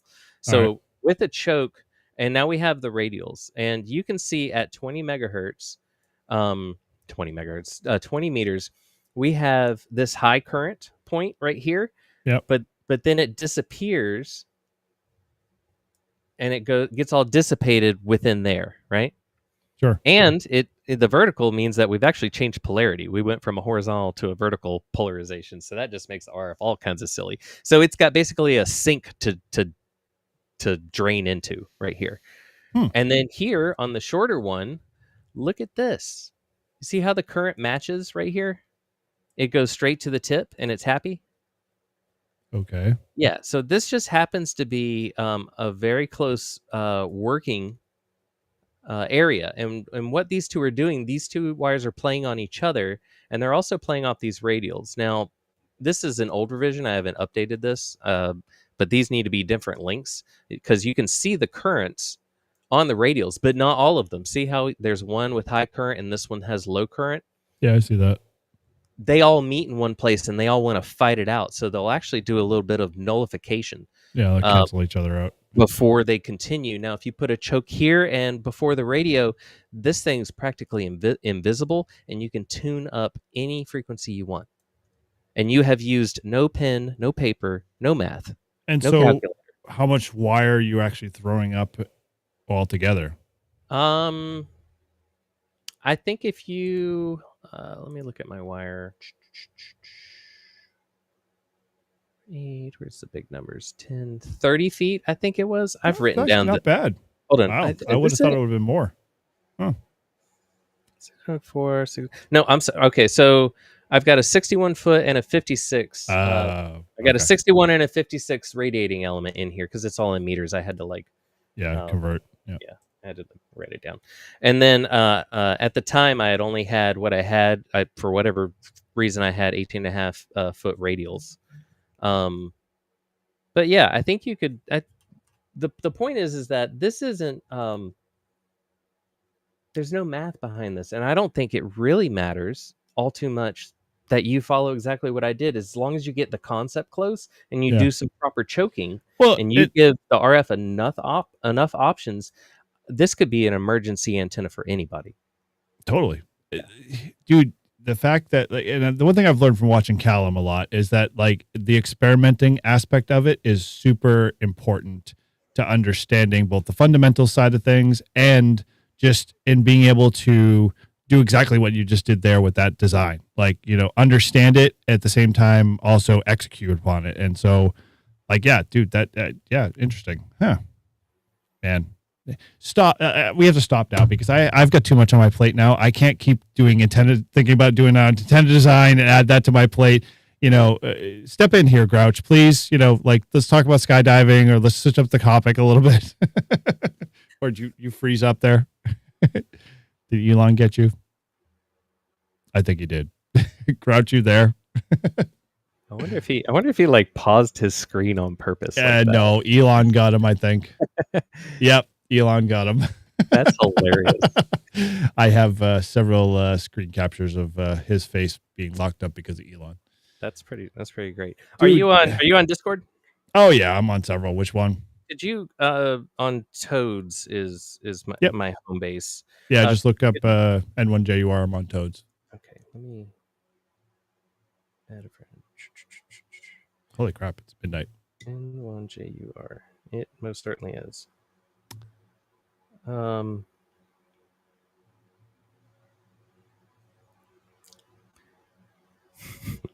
not good at this. Oh, Discord? That's fine. Don't worry about it. It's all right. My homie emergency antenna is the horizontal sections of my rain gutters. It's all tied together to a 9-1. It's nice because it won't come down in a storm, and it does pretty good for invis. Never say never there, James. I've had gutters fall down in storms a lot. Yeah, absolutely. I'm glad. Just the tip. That's great. I'm glad that he has an antenna like that always deployed, and that's up. I used to hate the rain gutter antenna when I first found out about it. I was like, why? And then I go, you know what? It's better than nothing. Oh, Grouch dropped off. It's better than nothing. That's the old adage is the best antenna you have is what you have in front of you, kind of thing. So yeah, I very much like. I mean, I have my antennas 80-10 in the backyard. I'm in an HOA. I think it goes the worst. The worst antenna is the one that you haven't put up yet. That is true, right? or soon to put up. Yeah, right. Yeah. Yeah. It's it's kind of one of those things that like I love the idea of exploring antennas because it's never like it's not absolute. There's always some caveat or some option or some exception in some case because there's always a trade-off with antennas, as you probably very much know very well. So it's it's a good hobby. I like it. I don't know. I love ham radio no matter what, and I eventually will get to your level, but there's no coming back. I know. I get it. There's always a black hole you will forever fall in and never come out. No, you'll stop going outside. All those outdoor videos disappear. Don't do it. Okay. Well, I'll heed the advice, but I'll You're probably too good at still what travel. you do. You're too good at what you do. Well, I appreciate it and thank you for having some confidence in me. But that's just the nice part about it. Like I come from 30. I don't know how many years you've been licensed? 40 years. Licensed? Yeah. Shit. I don't know. Maybe 5. Okay, so you're 5. I've been licensed 30 years. 20 years of that, I've probably taken a hiatus, stories of family, career, all that stuff. But from the point of getting back in COVID, prior to that, the understanding of the stuff that today and having the internet and being able to do all of the, are you kidding me? How could you ever catch up to the speed that we can now without like 3D modeling software? Yeah, totally. I mean, I can get my head around the 3D modeling stuff pretty well, and an MAA is pretty relatively easy to understand. Right, but 20 years ago, right? Yeah, and like all 20 you years had ago, was some good, nice, sexy drawings out of a book. Yeah, or graph paper and a nice long, abacus to do the calculations with. But yeah, those guys, when they did those antennas, like I was always blown away and amazed, but never really understood the underlying, like, oh, why does that beam do this, its specific thing? Why is it? Kind of felt like they were the gatekeepers, right? Like, yeah, what is it, old man? Tell me. Totally. Tell like, me what the secret is. No. They made mentoring this like old troll of the bridge kind of thing, and you shall not pass. I want to show you my first antenna. And then we can get off the stream. You ready? Sure, fire away. What? Oh, okay. I bet that. Yeah, that's the old 3-legged 2-meter antenna, right? No, it's a center feed for a dipole. Oh. But I've gone out of my way and I've made with some paracord, I've made a hanger. A little loop, okay. Out of 2 holes, and then the other 2 holes are strain relief for the. Oh, all right. I see where you. Okay, got it. I thought those were the legs of like a 2-meter antenna. Got it. Yeah, okay. and then I like brass. I like to be kind of fancy. But Sure. I had my strain relief is more paracord that's crimped, Oh, but that's nice. they also act as my anyway. But yeah, so you can pull on this thing as hard as you want, and it's not going to pull the wire. Never going to snap, right? Yeah. Off the and then Nice design.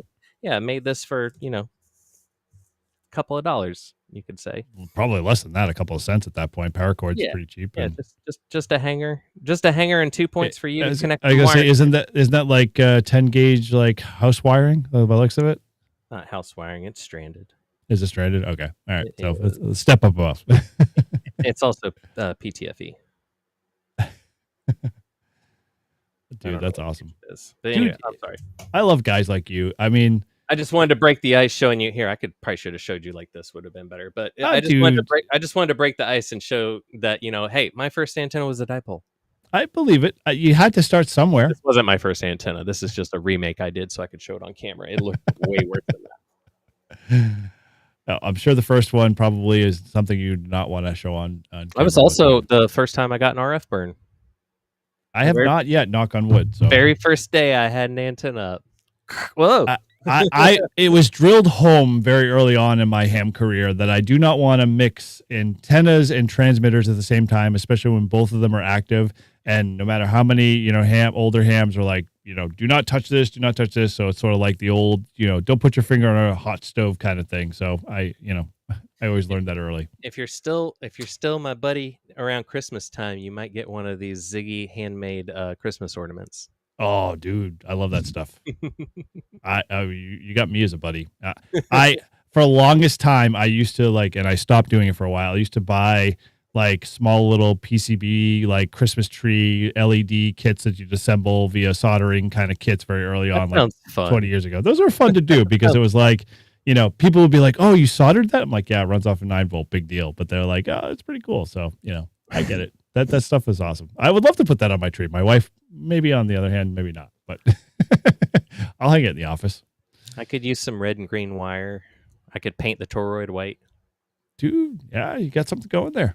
Hey, with your handy wiring, making that toroid, you could probably even make it color coded like red or get it candy striped, filament wire. I just ran out of my favorite wire. I'm down to my what I call peasant wire at the moment. Really expensive stuff. It's really expensive. It's all expensive. I go through that stuff like you wouldn't believe, man. Yeah, very cool. All right, well, let's wrap this stuff up. But dude, it was awesome. This is our first interaction. We haven't met before, so I appreciate you sharing some wisdom and dropping some knowledge on me because I'm always interested in learning and I'm sure we'll hook up in Toads a lot more now that I know I can ping you on certain things. Yeah, I'm always there for you, man. Just hit me up. All right, cool, man. Awesome. Well, hey, thank you for hanging out here. I don't know where Paul went. I'm sure internet decided to go south on him, but he didn't want to hear it again. Yeah, probably. Yeah, I don't know. He's pretty good about absorbing that stuff. So awesome. All right, well, let's wrap things up here, guys. I appreciate everybody. W5IPA, Jeff, KS0JD, and Rabbit Ham. All you guys appreciate. Thanks for entering. And winning those things, the gifts. My gosh, my brain is fried at 12 o'clock, but all good.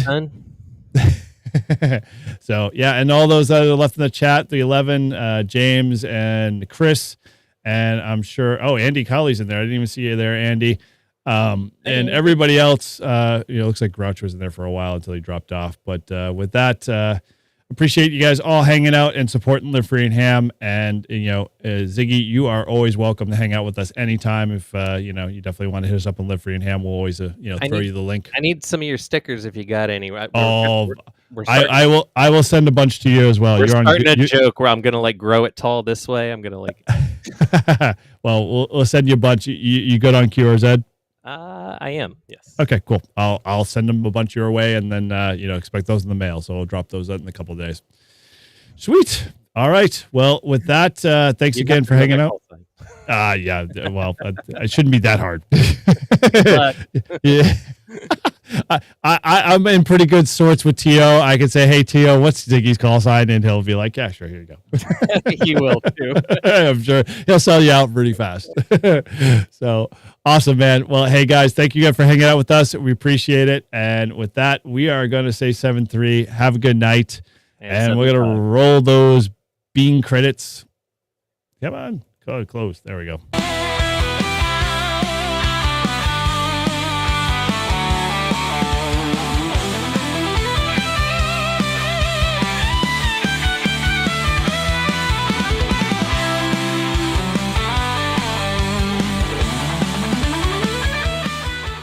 Good afternoon, good evening, and good